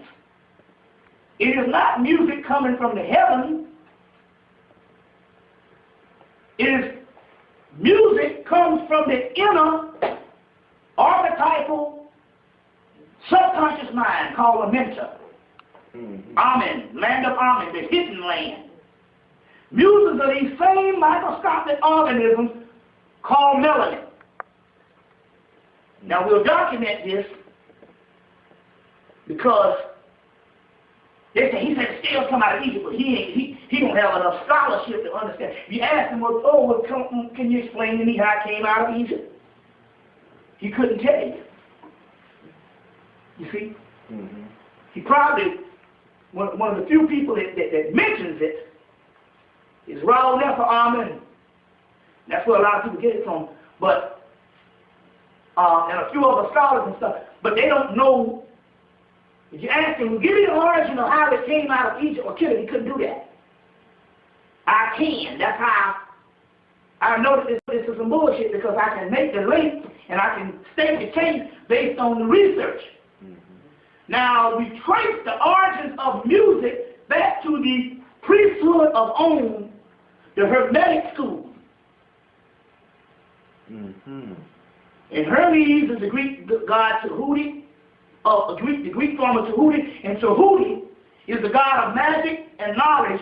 In so many words, melanin comes out of the school of alchemy, because also the priesthood of Tahuti was the study of alchemy, because the study of alchemy is under the study of Hermetic sciences. So the Hermetic sciences is where the origin of music comes from, and the word muse later on, the Greek version of that, which could very well be Camite version, is talking about Hermetic sciences, and in so many words, it is melanin put to scale. You see? And it comes from the Hermetic science. Well, Dutch man on his ass, Hermetic Gnosticism and Hermeticism, State University of New York, 1997. We even have documentation on this shit. Now, music is an inner surface of coming from the melanin. And it is a medicine. That means when you go to a low point,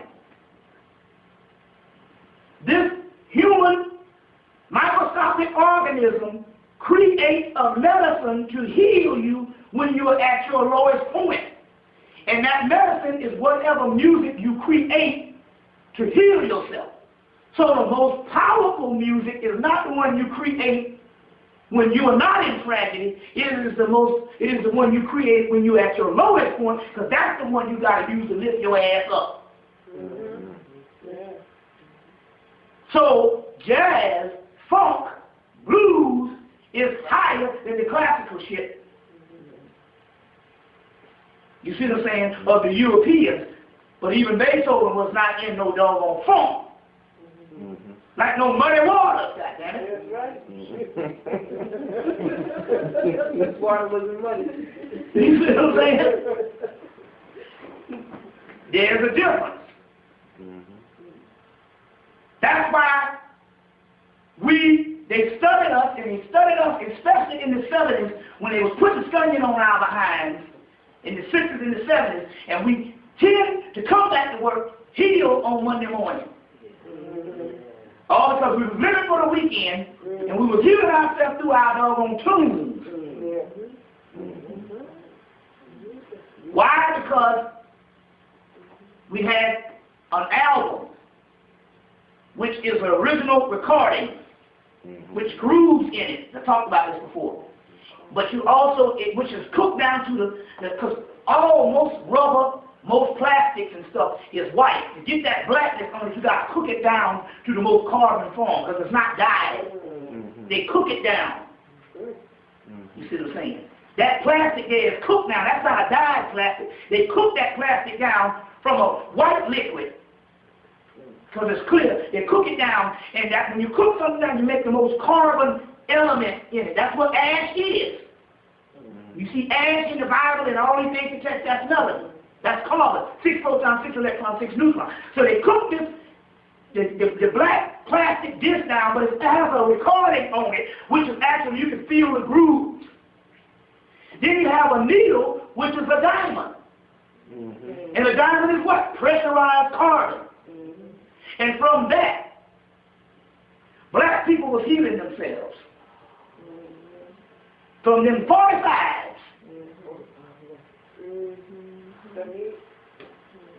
You see, in them albums. You see what I'm saying? And as a result, they had to get rid of that and put a hologram, which is laser. It's a hologram, it's an illusion. But the melanin was responding to our music. We couldn't get it live, we could still get it either way. But it was the music which was the main medicine for black people. We always had good music up until lately. That's why rap is not a healing form. That's why I Puff Daddy and them make them $100 million. They're producing something that's not a healing form. And we now have produced children here who have never heard real music. You see? Just a few. You know what I'm saying? So therefore, they found a way to shut down the doggone melanin. You see what I'm saying?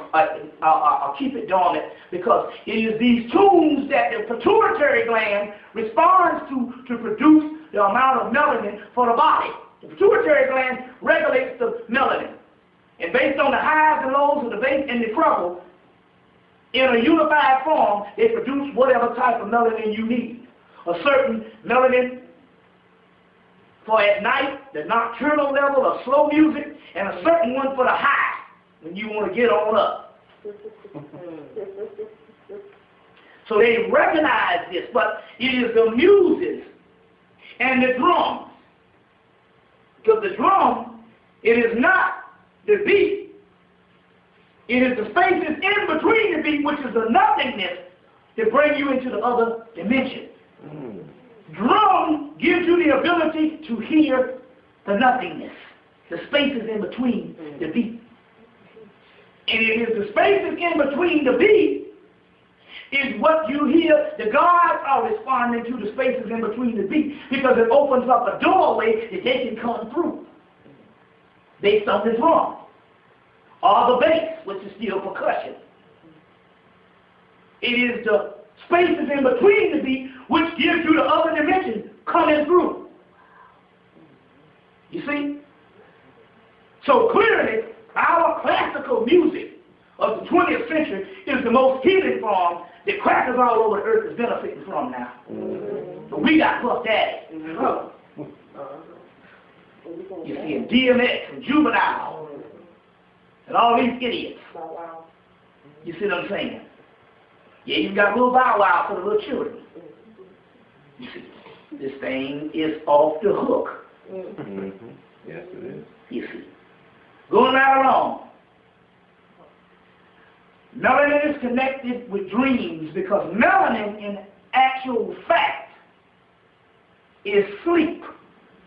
That's what melanin is. How the hell you think they can take melanin out of you and put it in a white person and the white person fall asleep? Melanin is sleep. Sleep is melanin. You want to enhance more melanin? Get more sleep. Or you want to really enhance it, it's not the kind of sleep you get, it's not how much sleep you get, is what kind of sleep you get. And the key here is like in Upanishad, I say when a person gets to go into deep sleep, he goes to his own. That's why you even take you some valerian root. But if that don't work, they got something called a blue pill. We take the white man drugs anyway. They got something called a blue pill, unison. And it does the trick. Key is not to take it every night because that would make you dependent on it. But whenever you want to jump into something or you want to be healed, sometimes you're just feeling bad. The melanin can heal you, but you have to go into a deep sleep. What you think happens when a person gets shot up and they go and they say he needs his rest? Nigga waking up, he be healed, but he be like, hell, you've been out for 3 damn weeks, nigga. That's because it is the melanin, which is the sleep and healing, but you got to go into the deep sleep. So sometimes the healing is the deep sleep. Because what happens is your soul and your spirit combined can heal itself provided it gets enough sleep that it can actually take the microscopic organisms and synthesize them to heal, and they can go to work. But you have to go deeper into a deeper sleep. So the key here is Korea stops the melanin. Because you can't never get no damn sleep. That's right. That's it. You got to go to work. You know what I'm saying? But you got it. But it's hard now because the ancients used to get up at 4 o'clock. Your grandma and them used to get up at 4 o'clock. But it's hard now because you got bright lights, you got TV, you got them old crazy ass children, them toys.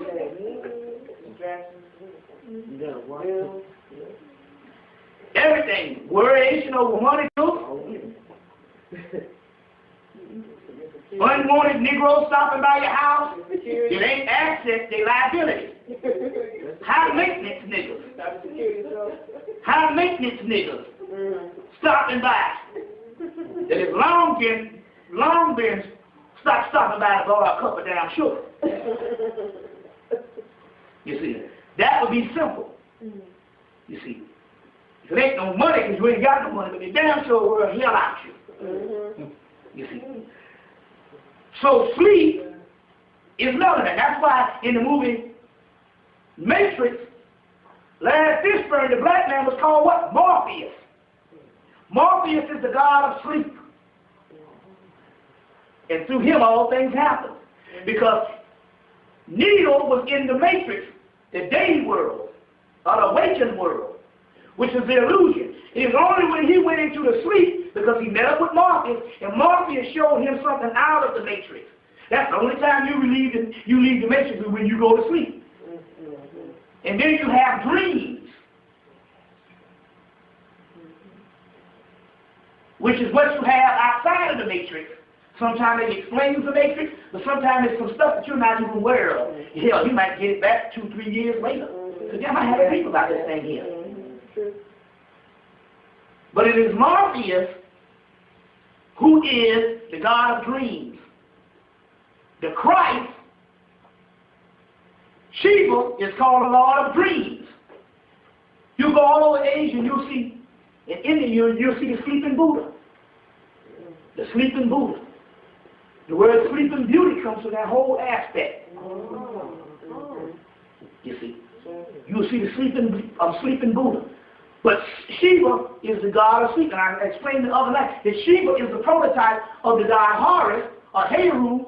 No, Shiva is the Indian prototype of Heru and of the Egyptian Heru. And Egyptian Heru is the prototype of Jesus Christ. You see. But even there, you sleep in your tomb. Osiris sleeps in his tomb, sleeps in the underworld. Dracula sleeps in the coffin, which is the sarcophagus. He wakes at night. That means he is the god of dreams. He is the god of sexual pleasure. Because night sex is always better than day sex. You get in where you fit in, but night sex is special. You know, that's when you can really make love. So Dracula is popular with the honey. Osiris got 2 chicks on the side of him.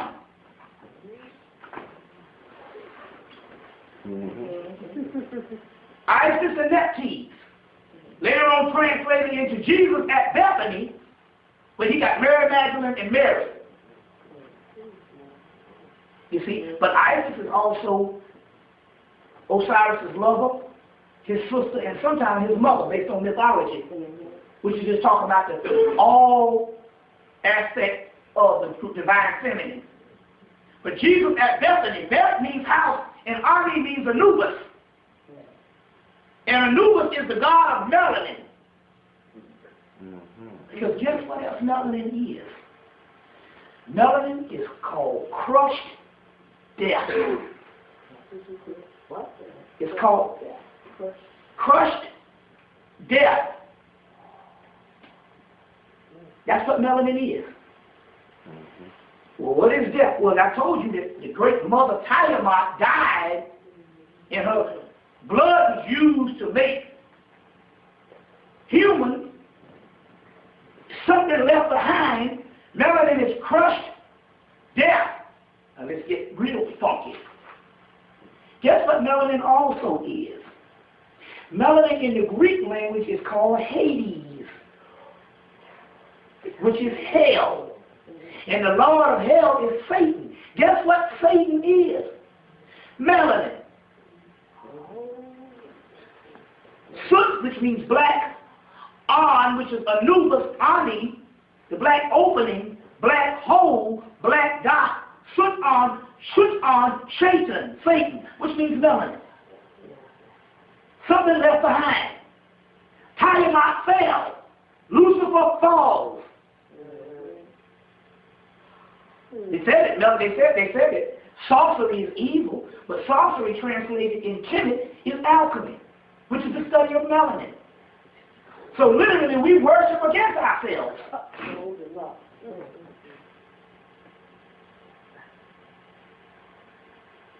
So Satan and Jesus, or Satan and the Christ, is one and the same. Christos means what? Anointed one. Anointed with what? Olive oil. In Christianity, it's crocodile oil, crest. In Hemmitt, olives are what? Black and green. The carbon in the olive and even the chlorophyll in the greenness is all a part of carbon. All that stuff is the damn same. That's why you'll see Osiris as a green god. But then they say he's also the god of the perfect black. But in Hemmitt, Horus is anointed with crocodile oil. The crocodile is known as the crocodiles of Kim, and Cam is black. He's standing on crocodiles. You see. So, Christos, the anointed one, is melanin. But it's not with oil. What is oil? Oil is nothing but liquid carbon. All this shit is alchemical. You see, it's alchemical. So Satan and Christ is one and the same. It's two polarities of the same thing. You got this triple blackness of space and this substance called melanin, and through that will give birth to a dancing star, which is the Christ, Christos. It's the transmutation of the triple blackness of space, which is melanin. You see. Going deep into this particular stuff. So Hades is synonymous with Hermes. And Hermes is the Houthi, which is the study of alchemy. The burning hell. Well, what burns in the body is the Kundalini energy, baptized by hellfire. The root chakra that's down here is also hell. And the root chakra is where this hellfire shoots up and hits the pineal gland or the black dot.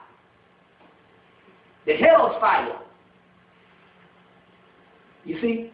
Raises up Satan in hell. All this stuff is talking about what is called the underworld mysteries or the dark side mysteries, which in actuality is the study of blackness, and alchemy, which is the study of melanin. Moving right along. There's a sphere of the Kabbalah called dark, which is the sphere of melanin. It is also the third eye. It's also represented as the star Sirius. In its astronomical phase, is represented as the star Saturn in its astrological phase. But dark and the word death, one and the same. But what is death? Death is not the death that we know it is. It is the crown jewel. It is just that thing outside of the body that we can't comprehend. But they said, as eons go by and death make eternal lie, with strange eons, even death will die. That means that it's going to give birth to a new light. You see, so dark, that's why you get Darth Vader, who wears all black. He represents melanin. Luke Skywalker represents the light particle of the Christ, or the light coming up out of darkness. You have to have darkness to produce light. So Jesus comes to Satan. He's only the process of the light being born from Satan, switch on the black opening or the black dot or the melanin. This is scientific. That's why using the yin and the yang symbol, you'll see the black side, you'll see a little white dot in that, and you'll see the white side, you see a little black dot in that. One is the other. You see, it is not evil in the aspect of wicked. It's light. Darkness is nothing but a turned light. That's why Isaiah 45 chapter 3 says, I will give you the treasures of darkness. You see, give you the treasures of darkness. Okay. You even see in the Bible where they talk about, okay, one right along. Let me see what else. Let me see. Checking it off as we go. You going to change tapes? Yeah, we're going to read. I'm about ready to change tape. Okay, let's see what we got left. One on that one. How they talk about 6 virgins. 3 stupid virgins who don't have no oil. And 3 virgins who have this oil. And the 3 stupid virgins say, we asked the 3 wise virgins to give them some oil. And they say, no, we can't give you no oil. We won't have no oil for ourselves. That oil is melanin. So the virgins who don't have the oil is white people. The pale person. So they say, we can't give you oil because the oil, we won't have enough for ourselves. So they say, what? They have to go off and look for oil. Whenever they go off to look for their oil, Christ comes, or the doorway comes to open up, and they step into heaven. And the other ones are left without any oil. I guess they get burned up or whatever. But that's in the Bible as this particular oil. The word sama, the Hindu word, which means a plant, but it's also talking about King Sama, where they say not only is King Sama the king, Sama is what is needed for one to become a king. Because the original word king comes from the stuff called the Enuma Elish, which is ancient African documents that talks about Tiamat's husband, who was killed also and humans turned into, was called Kingu. Kingu. And the word king means melanin in the blood. It's because the king, the color for king is purple, and purple is royal and royalty. And it's talking about the melanin inside of the black melanin inside of the red blood in alchemical terms, which gives you blue blood or gives you purple, which is melanin. So crackers cannot be king. That's why Jesus is called King of Kings, Lord of Lords, which is copied from the book of Coming Forth by Day, or the book of the Day, where Horus is King of Kings, Lord of Lords. So the word king or royalty means melanin. If you have melanin, you are royal. That's what this whole thing to these crackers is from. They cannot be a monarchy because they don't have the bloodline. And the bloodline that these crackers are talking about, the bloodline of the God is melanin. You see. So that royal, which is purple, you also see it in the movie The Phantom. Not Phantoms, but The Phantom. Both movies about melanin. The Phantom is Osiris, avenging the father's death, played by Billy Zane. Then you have the movie Phantoms, which this black substance, this hydrocarbon, takes over the town. But in the movie, when it gets into the black man, he says, write the story. Look at my skin. And write the story. Bear witness to my skin or something. It was the black man which was talking about this melanin in the movie Phantoms, Dean Koon's Phantoms. But both movies, The Phantom, which is the ghost, the Holy Ghost, which is melanin. All this stuff is breaking that back down to the actual melanin. Melanin in ancient Atlantean terms is called Zevo, or Zuro, where you get the word zero from, which you get the circle or the black dot. From the nothing comes the absolute. It comes the absolute. Going right along. Anytime you hear the ram, the lamb, all of this is talking about the golden fleece, the ram, the lamb of God, is also a form of melanin. Melanin is also called rasa in India. And rasa is this substance that always has to change. And once it is activated, it can never go back to its original substance, or you catch unholy hell. In Kabbalah, it's called the dew of light. Also in the Bible, they talk about let thy dew be thy dew. And that dew is when the water hits the melanin. It's called the dew of light. And what happens is this. The pineal gland, it pumps melanin, but it has a deposit and a build-up around the pineal gland. And when you drink the water, and the water illumines the body and bathes the brain, it breaks up those particles in the pineal gland, and you start to get drunk. You start to see visions and all, if you can loosen that stuff up with actual water. The movie Strange Days is talking about melatonin. When they jacked into a person's consciousness with this device, and they see what this person is seeing with this device. And they can see the person's thoughts and the person's whatever happened to the actual person. Well, that actually happens with melatonin. They steal the memories from people. That's what happened with me one night when I took a melatonin pill, and I actually experienced the guy who got killed. And I woke up in the bed and hollered, and then whatever it was that killed that melanin, it registered the time he got killed. Because melanin is what? A cosmic memory. Cosmic computer.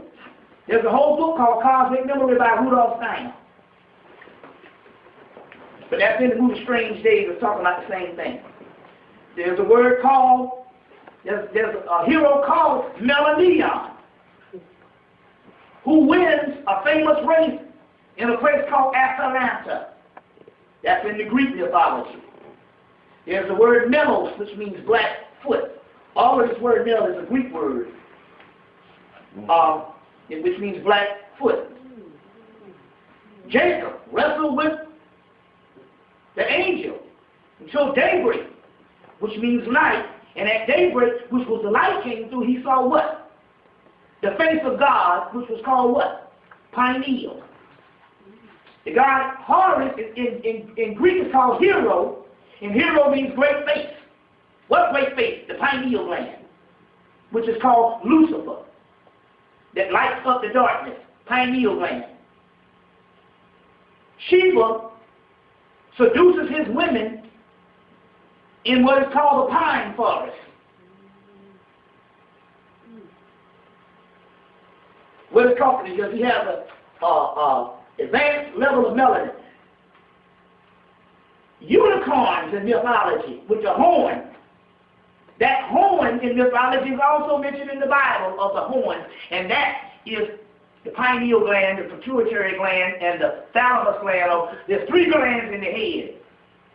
There's 3 stars in Orion's belt, 3 pyramids, 3 pyramids in the Giza Plateau, 3 crosses on Calvary, 3 wise men. All this is talking about the pineal body in the head, 3 major glands. 3 major glands. Like I said, the clitoris is the identical pineal gland that the woman shares. It's almost identical in the same aspect, which is closer to the real aspect that the pineal gland is a feminine entity ultimately, because the clitoris is almost identical. Good movie to understand the mysteries of melanin and the power is a movie called Bram Stoker's Shadow Builder, which deals with this whole melanin thing as a black smoke that wreaks havoc on this town, that was brought about by a major ritual.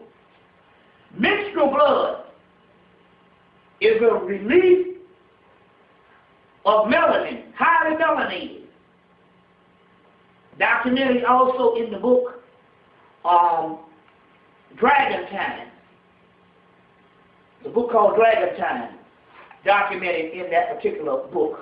The word Rock of Ages is also the Philosopher's Stone, a stone that the builder reject will become the doggone cornerstone.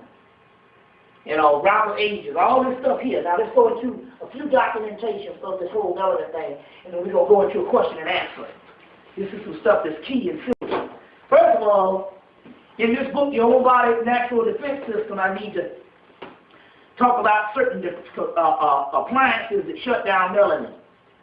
The fan, can opener, electric shaver, vacuum cleaner, electric massager, hair dryer, microwave oven, electric pencil sharpener, power saw, electric drill, cartridge drill, television, portable heater, electric range, copy machine, fluorescent light, computer monitor, and baby monitor. Basically, in so many words, all electrical appliances. That's why we live in an electric world that the white boy understands completely shuts down the actual melanin. Things melanin, high in melatonin foods: oats, sweet corn, rice, ginger, tomatoes, bananas, barley. Foods rich in tryptophan, which taps into melanin. Spirulina, soy nuts, cottage cheese, chicken liver, pumpkin seeds, instant breakfast, turkey, chicken, tofu, watermelon seeds, almonds, peanuts, brewer's yeast, malted milk, ice cream, yogurt. Well, we know some of this is not supposed to be good for consumption, but still, yet they're talking about what is high in tryptophan, which also taps into the actual melanin. Of all known ways to stimulate melatonin production, none is more dramatic than smoking marijuana. Stimulates production of prostaglandin called PGE2, which relates to the ability to stimulate melatonin production. The Italian researchers discovered that when 8 men smoked a cigarette containing active ingredients of marijuana, they had dramatically high melatonin levels 20 minutes later. And after 2 hours, the melatonin levels were 4,000% higher at its baseline. The fact that smoking marijuana is accompanied by a dramatic increase of melatonin production may explain some of the drug's positive effects. In 1995, an article in the Journal of American Medical Association reports that the hallucinogenics is being used to counteract toxicity. Chemotherapy treats migraines and reduce the intraocular pressure of minized pain, whatever it is these words are, and treats menstrual cramps. Well, I don't know, you all can tell that or whatever, and moderate wasting syndromes in AIDS patients or whatever that is and stuff. Wasting syndrome, they must shit a lot or whatever. Melatonin has been known to,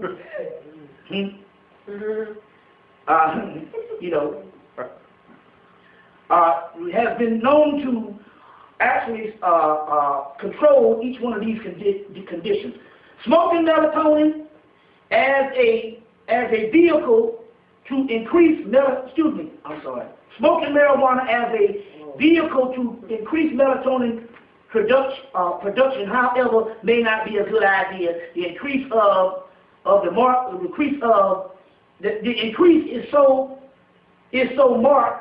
marketed that let me I'm losing my place here. Mark that it is not likely to be beneficial, especially if one smokes marijuana during the daytime, when melatonin levels are normally low. That they are just above the levels of detection, causing such dramatic surges of melatonin levels at daytime could phase shift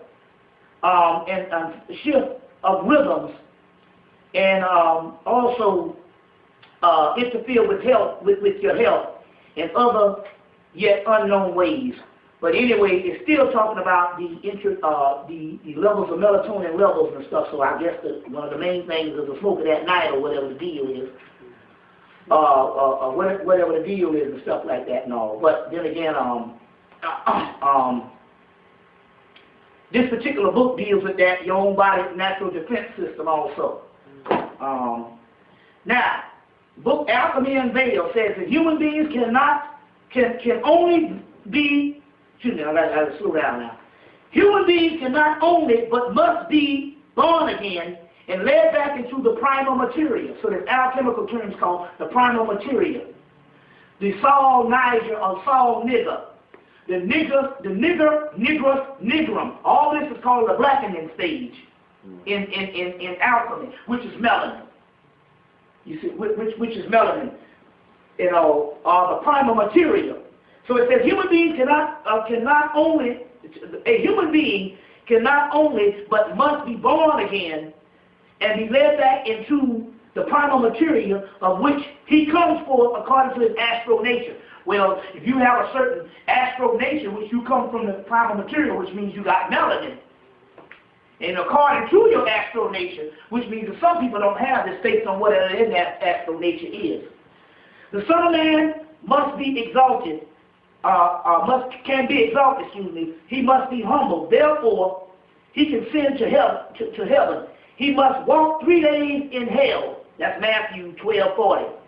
This condition of hell is called the condition of the alchemical blackness, the central darkness, and that extends over 3 days and nights and through the total blackness of 40 days. Even Jesus remained for 40 days in hell after his resurrection on earth before ascending to heaven. Therefore, you must go through the gate of darkness if you want to reach the paradise of light. This is talking about melanin. Going right along.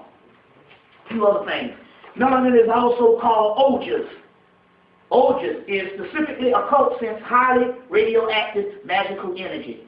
Hence, it is the relevance of a new sexual magic that facilitates traffics with the other one, or the outer one, hence the great old one, and hence the relevance, the relevance to the mutations of the mutants now beginning to manifest on terrestrial level. This is not talking about the white mutant, this is talking about a higher level of consciousness. Other thing in melanin, this particular thing coming from Gertrude Schroding's Kabbalah, which is very profound. At opposite poles, both man and God encompasses in their being the entire cosmos. However, whereas God contains by all virtue of being its creator, its initiator, whom everything is rooted, all potentiality is hidden, man's role is to complete the process as being an agent through whom all powers of creation are fully achieved and made manifest. Whereas what exists seemingly in God unfolds and develops as man. But it says in the bottom of his statement that the only way that this can be done is by a Neoplatonic formula. Neoplatonism comes from Hermeticism. Hermeticism comes from the wisdom of Tahuti. And Neoplatonic formula is melanin. And that is the only way that you can complete this particular aspect of God. Moving right along. A few other things we got to deal with. We have to deal with. Do me one thing. Give me we're running. Okay, all right. We're back. A few other things to finish up with. Number one, this is the original version of the melatonin pill before they took these off of the actual labels. This is the original version right here. How were they making it? Where were they getting the melatonin? Well, this is what it says right here. Melatonin is a protein constituent of pineal tissue. So that means that they were crushing up the pineal glands, as they say, but they were literally using all aspects of melanin. It was getting it from humans, because it says here pineal tissue. And all. So that was one of the original ones right there. Another thing here is, oh man, I didn't have this on. Let me just see, you know. Another thing here is that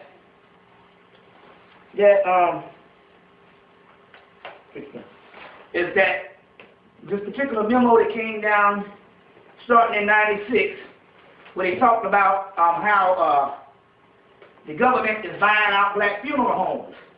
That is because they wanted to get as much melanin as they can with these black funeral homes. They can't be sending melanated people to the grave without getting a certain amount of melanin from them. You see what I'm saying? Remember I told you also too that the worst thing we can do right now is be an organ donor. Right. Because if you're an organ donor and the first thing happens, number one, not only your organs, but if you get hurt and you're an organ donor, versus a person who gets hurt and not one, they will more than likely kill you because you're an organ donor and you consented to it just to give that white person your organs and stuff. Whereas the other one and stuff, they might let live. So this is one thing also too. But but they don't want to send highly melanated people to the grave, especially if they're true spirits and they attract them. They need that melanin. So therefore, these white funeral homes are being bought. These black funeral homes are being bought out by white people. When we tap into melanin, we go to something called dreamland. Dreamland is an alternative dimension, access to a person through their dreams. Early in life, most people can enter into dreamland at will. That's why your children have nightmares and stuff, because they can go to dreamland at will. But as adulthood approaches, the gateway closes for the majority of the dreamers. Only a few adults have been able to enter into the dreamland, again, through the use of certain narcotics and simply by dedicated dreaming. Well, I know that Unison makes you dream like crazy. The blue pill. Some spiritual portholes exist between dreamland and the waking world. Some spiritual portholes between the dreamlands and the waking worlds do exist, but these gateways are few and often found in dangerous locales in realms.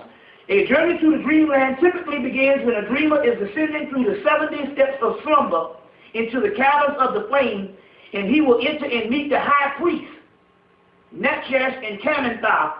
And these two priests find the dream. If these two priests find the dreamer worthy, they may continue the 700 steps into deeper slumber to be enhanced. And after avoiding the dangers of these woods, the dreamer is free to roam in dreamland. But in so many words, all people as children enter into these dreamlands, and these dreamlands are later on cut off as we approach adults, because we go into puberty and we go into what is the vanity world and get shut down on those particular things also too. A few other things.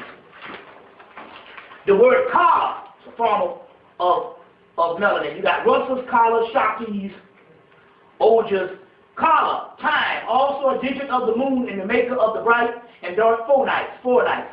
Our word calendar comes from the word kala. There are 16 kalas of lunar fluids known as in terrestrial science and situated in the organisms of the human female. Hence, the word Kali, the goddess of time, and of the Kala. Time is the source of energy that empowers spacecraft. When converted into energy, Kalas appear as the power that motivates spacecraft to enable them to travel at infinite distances at a twinkling of an eye. Well, we know that those spacecraft and all that type of stuff exists, but it's not necessarily in the physical. We're talking about the spiritual. And so the spacecraft in the spiritual would be none other than these same round circles that you see in the Goetia, which is these Damionic microscopic organisms outside of the body. Outside of the body. One last thing, and then we go into a question and answer. The psychic man has always been instructed in psychic matters. They are strengthened by the work of mere faith, but do not have the perfect knowledge. They belong to the earthly church. Good conduct is necessary for them, for how otherwise for otherwise they could not be saved. But we spiritual shall certainly be saved, not only by conduct, but simply because we are by nature spiritual. So there ain't no such thing. If you by nature spiritual, you don't have to have no good conduct. Just as the earthly cannot participate in salvation, that means people who was only created on earth, for it is not capable of reaching it. Salvation itself is the other side. It is not capable of reaching it. And so, in turn, we spiritual cannot accept the case. No matter what actions we undertake, just as gold is placed in the mud and does not lose its beauty, but retains its own nature, and the mud can't harm the gold. So we spiritual cannot damage or loosen our spiritual nature, even if we engage in various material actions. So that means whatever you do, if you have this melanin, man has the right to eat what he wants, to screw what he wants, to kill what he wants, to steal what he wants, to do whatever. This is in the believer odds, because man is not, because we are not humans, we are gods. And this is an illusion. And whatever we partake in, we spirituals will not accept decay or destruction. It is our nature that is the salvation. It is our soul that is the salvation. It has nothing to do with what you behave, or who you screw, or what you drink, or what you smoke, or what you eat, or anything like that. It has nothing to do with that. If you are gods and ye are gods. But what is that? The God is nothing but melanin, because melanin is the blood of the God. Here's a photograph coming from England of a black woman. You can tell she's a sister because she got that look on her face. You know what I'm saying? Like she got her hands on her damn hip. But coming out of her head is this demon-looking figure. But you see the dreadlocks, which also represent Medusa. This demon-looking thing is coming out of her head is a force that is alien to this particular realm. So it only looks like a demon in the physical realm, which is the illusion, but in the real realm, it is a beautiful beacon. Is your light a beacon? What's that mean? It's about to cut off. Okay. Oh. Cut. Mm-hmm. Is your light off? Is it cut off yet? Hmm? Yeah, go ahead. Oh, man. Oh, what's that? Nothing. I just saw the light beacon. You straight? Was it on? I'm straight. Ezra, you good? Yeah, I'm good. Yeah, oh, well. It was on? Okay. Was it on? Yeah, everything's good. Oh, okay. I just want to know. That's my tape right there. That's right. Check. Okay, roll. Was it on? Huh? Yeah, it's on. It was on the whole time? Yeah. Oh, okay. So, this thing that you see, this demon, is only looking that way because the physical realm is the illusion. But outside of this matrix, this particular demon here is a beautiful beacon of light. And this is nothing but another indication of what melanin is, this powerful, strong force. And this is an illustration that is dealing with that particular science also. So let's go into a question and answer right quick. Because we can spend all night on melanin. Let's go into a question and answer. Well, most people want to know how will a black man get over or out of this industrial prison and general prison and avoid extermination. Will we be able to get around it?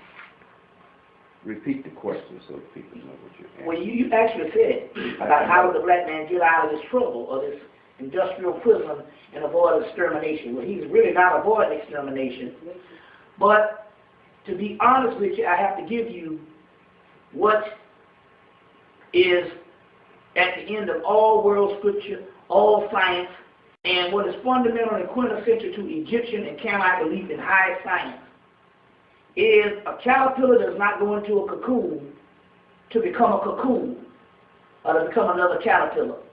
It goes into a cocoon, the caterpillar, to metamorphosize into a butterfly, transmutate. We cannot get out of this in the physical, because the physical is the cocoon and it is the matrix. It is not meant for us to get out of this in the physical. That's why nothing has worked up to now. We've been made to suffer year after year after year. That is because we were made to suffer because our task, our destiny does not lie in the physical. Been there, done that, got the damn t-shirt for millions of years. Now it is time for transformation. This is the fundamental root of all esoteric sciences and all world religions, even good old Christianity. This is an illusion, a series of events that don't exist. Enlightenment is the awareness of the unreality of existence. The Hermetic text says, is not the baby real? Is not the woman real? Is not the man real? No, they are mere appearances of what you think is real. They are only, like the Matrix say, a projected image of yourself. So therefore the illusion is not real, but the illusion is actually reality. So they say, question reality, the 13th floor. Question reality. You see. So that's what the basis of melanin is. It is a spiritual substance that will come online and will do the job, providing we come to the realization that our assignment is not to go back to ancient Egypt or not to go back to the 1930s or the 1970s. Melanin is chaos, and the laws of what is inside of our body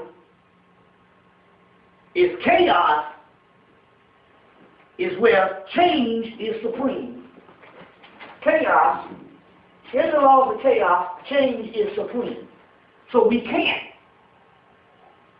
go back or get out of the physical or become better in the physical. Right now, the best way to become better in the physical is you go ask the white man for some money. Or go back on his job or whatever. That's not the goal here. This is not Les Brown. This is not motivation. This is fucking knowledge. And knowledge is gnosis. And gnosis is to know thyself. But what is thyself? It is God, not human. We are gods having a human condition on the way to becoming even greater than God. So this process of what we are engaging here in is not self-help. It is not how to improve your life by some reparations.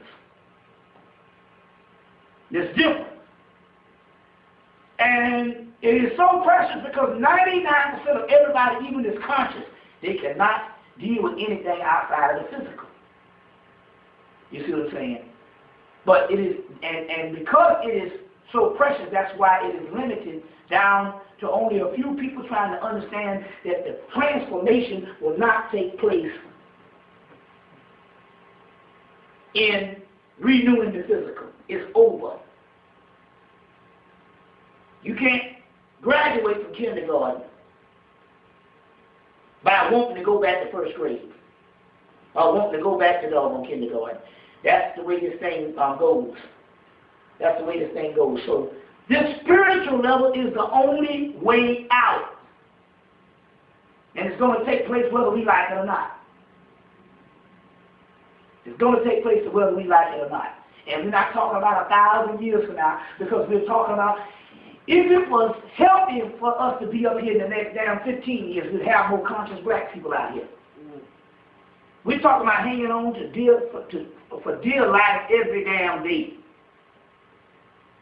Shit is falling down and caving in every day. And if you're in a flux of suffering, that means in actuality the doorway is closer. And that means in actuality, if you are in that, on that particular level, and niggas are, especially the conscious people, but your eyes will open and you will be troubled, but rejoice because the kingdom is here now. It's not here 15 years from now. But otherwise, we would have got the damn knowledge 15 years from now, 13 years from now. We are getting this particular information now because this particular information is supposed to go down now. You see what I'm saying? Mm-hmm. And it is going down as we speak.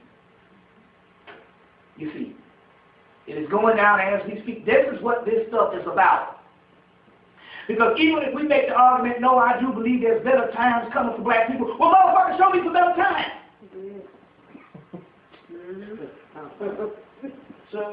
Give me some proof. 14 million niggas in jail. Is that good times?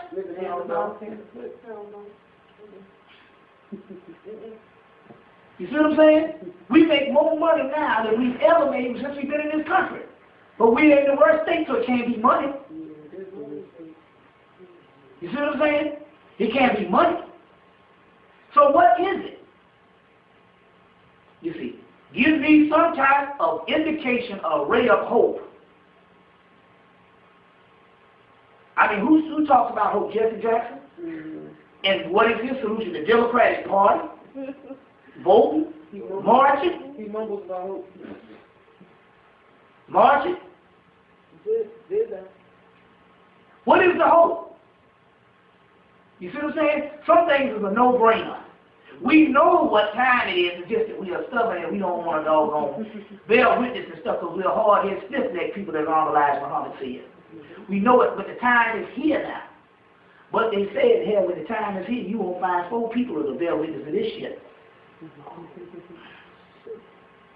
Any more questions?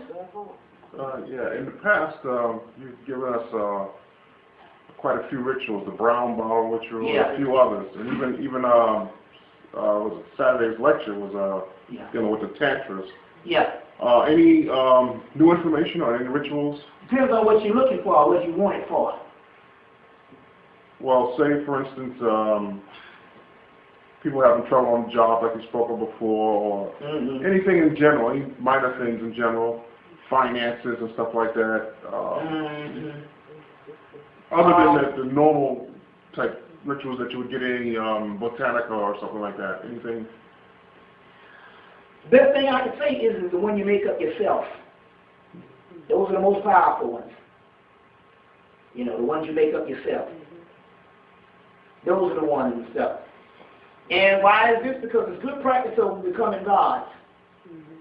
You make the one up on yourself, make the one up yourself. You see what I'm saying?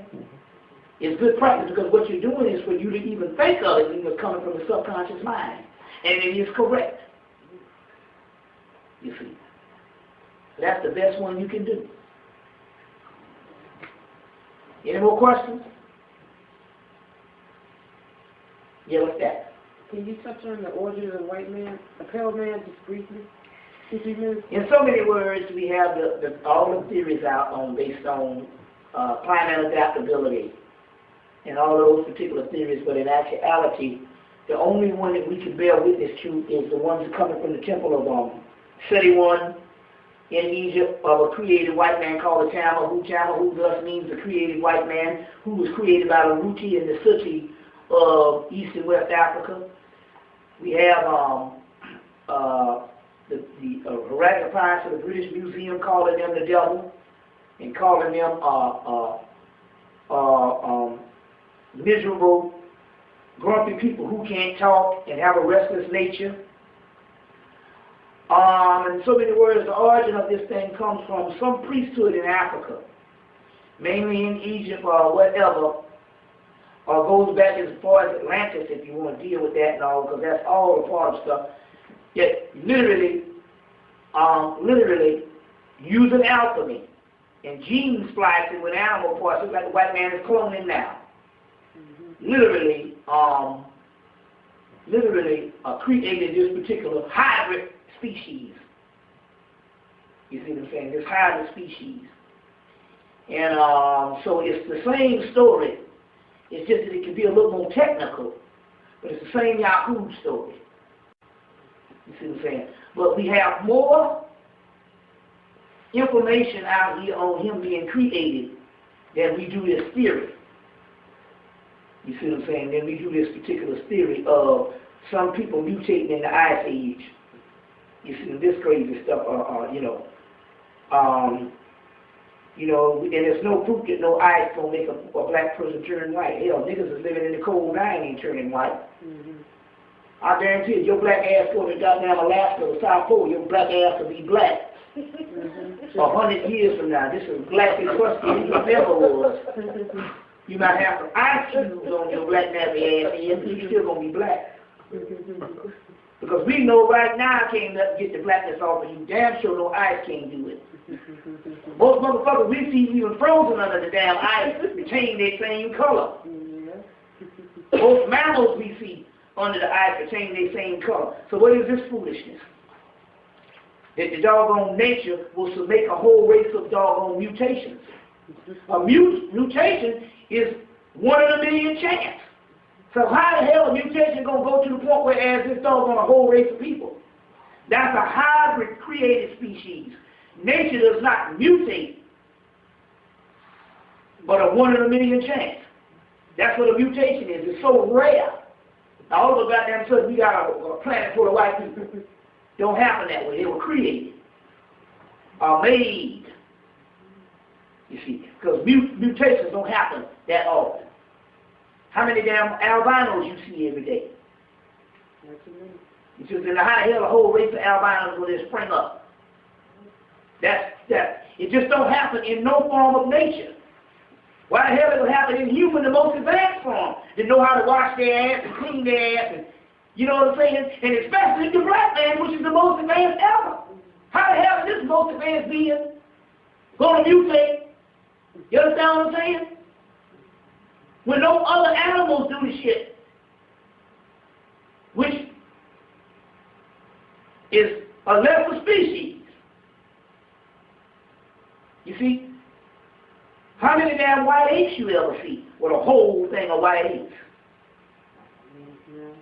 White apes, almost the whole planet, man. All white folks. Yeah, all white folks and stuff. That's it. How many white rats you ever see running around your fucking house? Yeah. They have to literally have a laboratory to create the white rats. You see. And all for white medicine. But here it is, you can't even get a goddamn rat to mutate. Well, they got to go in and do the same gene splicing to create white rats. You can't get a damn rat, but a damn in your fucking house to mutate. You don't, every now and then you'll see an albino roach. Probably once every fucking 30 damn years if you ever saw one. Right. But you got to have some damn roaches to even know about that shit. I don't have none now, but I done had a few in my day. But the point I'm trying to make, how many damn times you see some rats running around your house mutating enough to have a whole house full of white rats? And these are doggone lesser species, but all of a sudden a human, the most advanced God that can build a goddamn pyramid is going to sit up there and turn white? It's a no-brainer. And how many damn, because first of all, we didn't come from no damn apes. Sure did. We don't have none of our text to say that. Until I find our text say that. Damn Charles Darwin. But the key what I'm trying to say here is what advanced black people, and we've always been advanced by all of our doggone teachers, what advanced black people will see a fucking outbreak of white niggas around them, and they don't go to war and kill that shit off from the get-go when we do know that all animal species that have a doggone mutation, they kill it. Here it is, you a good black woman having a white ass baby and you don't damn kill this shit? Some things just don't make no damn sense. But we got so much information on that till it's unbelievable. Like the Egyptians gonna build the damn pyramids, build the temples, and all of a sudden they start having white babies and shit. They don't do nothing about it. Hell, that's a dialectical opposite of your ass. And you just gonna sit up there and say, oh well? Unnatural. You know what I'm saying? And we talking about people blacker than they can stay. You know? When Diop did the melanin dosage test, these people were 3 times blacker than him, and Diop was a black man. You see, but all of a sudden you're going to have some damn white baby. And you're going to say, okay, then, oh well. You know what I'm saying? We all alike. Oh. You know that's going to go. Any questions? About the spray, the spraying, that we're talking about the melanin, and that melanin changed, as you said, it was chaos, so therefore will it help? No, nothing can really damage this. Against this, all the spraying that the government is doing on us. Yeah, nothing can really damage the ones from the true being and stuff like that. No, melanin can heal. Pretty much now what they're doing and stuff is so diabolical until this thing is pretty much over. What's getting ready to happen is that this melanin is getting ready to mutate and create a cosmic explosion. And that cosmic explosion is going to free all the original souls from their bondage. You see, that's the basis of alchemy, is an explosion going on. When you study the text, you'll see it's no different than mixing up a whole lot of shit to make a reaction. And that's what's going to happen with the body. Now, they can come and they can upset it by shocking it into explosion, but it's going to happen anyway. You see, we are getting ready to be free because our souls are just going to release itself from the body. You see, just going to throw this off like a soup coat. It just needed years to cultivate itself.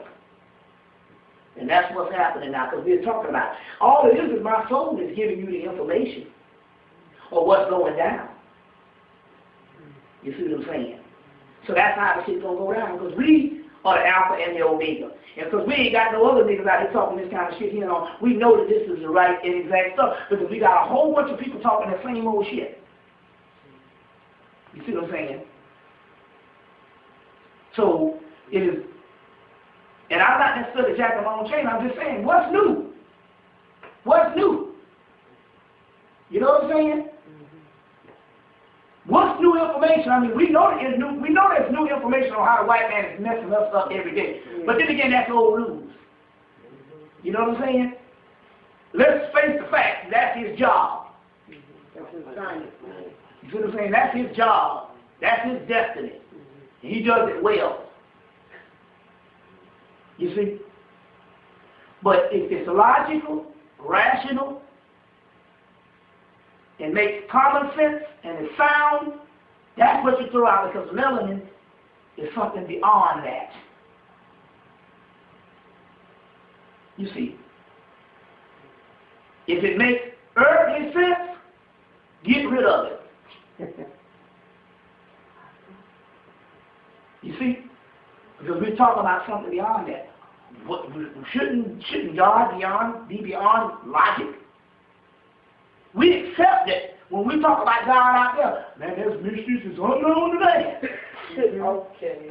But why the fuck are you using logic to get out of some shit which is common? Look for that thing that is unknown to man, that is weird, and not only weird, downright ridiculous. It is that ridiculous that we need. So that is sound and rational and logical ain't working. You see? Give me some other questions. I can give you some, but I'm too sleepy. Yep. Saturday you touched a little bit on brothers and sisters that have to get naturalized and they have to swear in to uphold, but they look like us. Who? Brothers, other black people have to swear in to uphold. But they come from They come from another place and they have to get naturalized to stay in the United States. And you're talking about like the African. Oh, yeah. What's the procedure and why? Yeah. Because the white man is always trying to control them. That's the key. He's not going to let nobody come in this doggone country and rank up with us When he know that we are battling. So even the people that he bring out of the country, they're already messed up. They ain't nothing when they get here. Because they don't let the real deal people come out of the country. They're only going to let some British nigga come out of the country or some French nigga that they've already trained against us.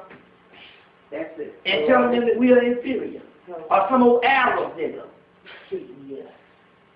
You see. So they can't afford to let no real deal Africans up in here. Never did. That's why you ain't never met that many of them. Every now and then you meet an African brother that's cool. But that's few far and above, in between, excuse the expression. Most of them niggas don't have nothing on their damn mind.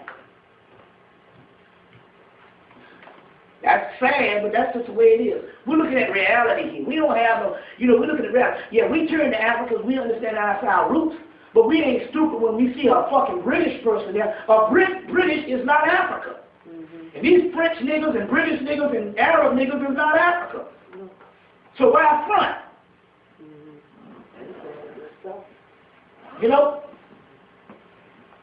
They don't like us. That's the reality. They hate us.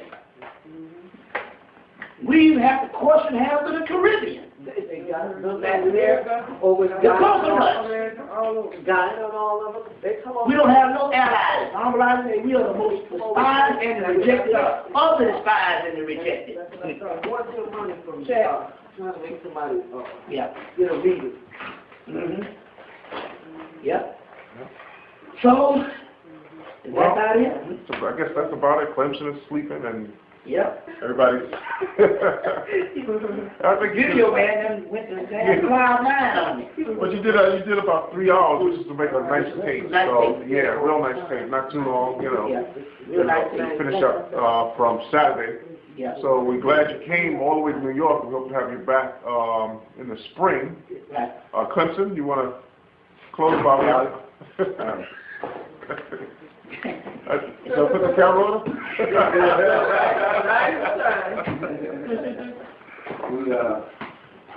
You lost your picture there. Yeah. Twilight hours. Thank the ancestors too for giving you the wisdom and insight.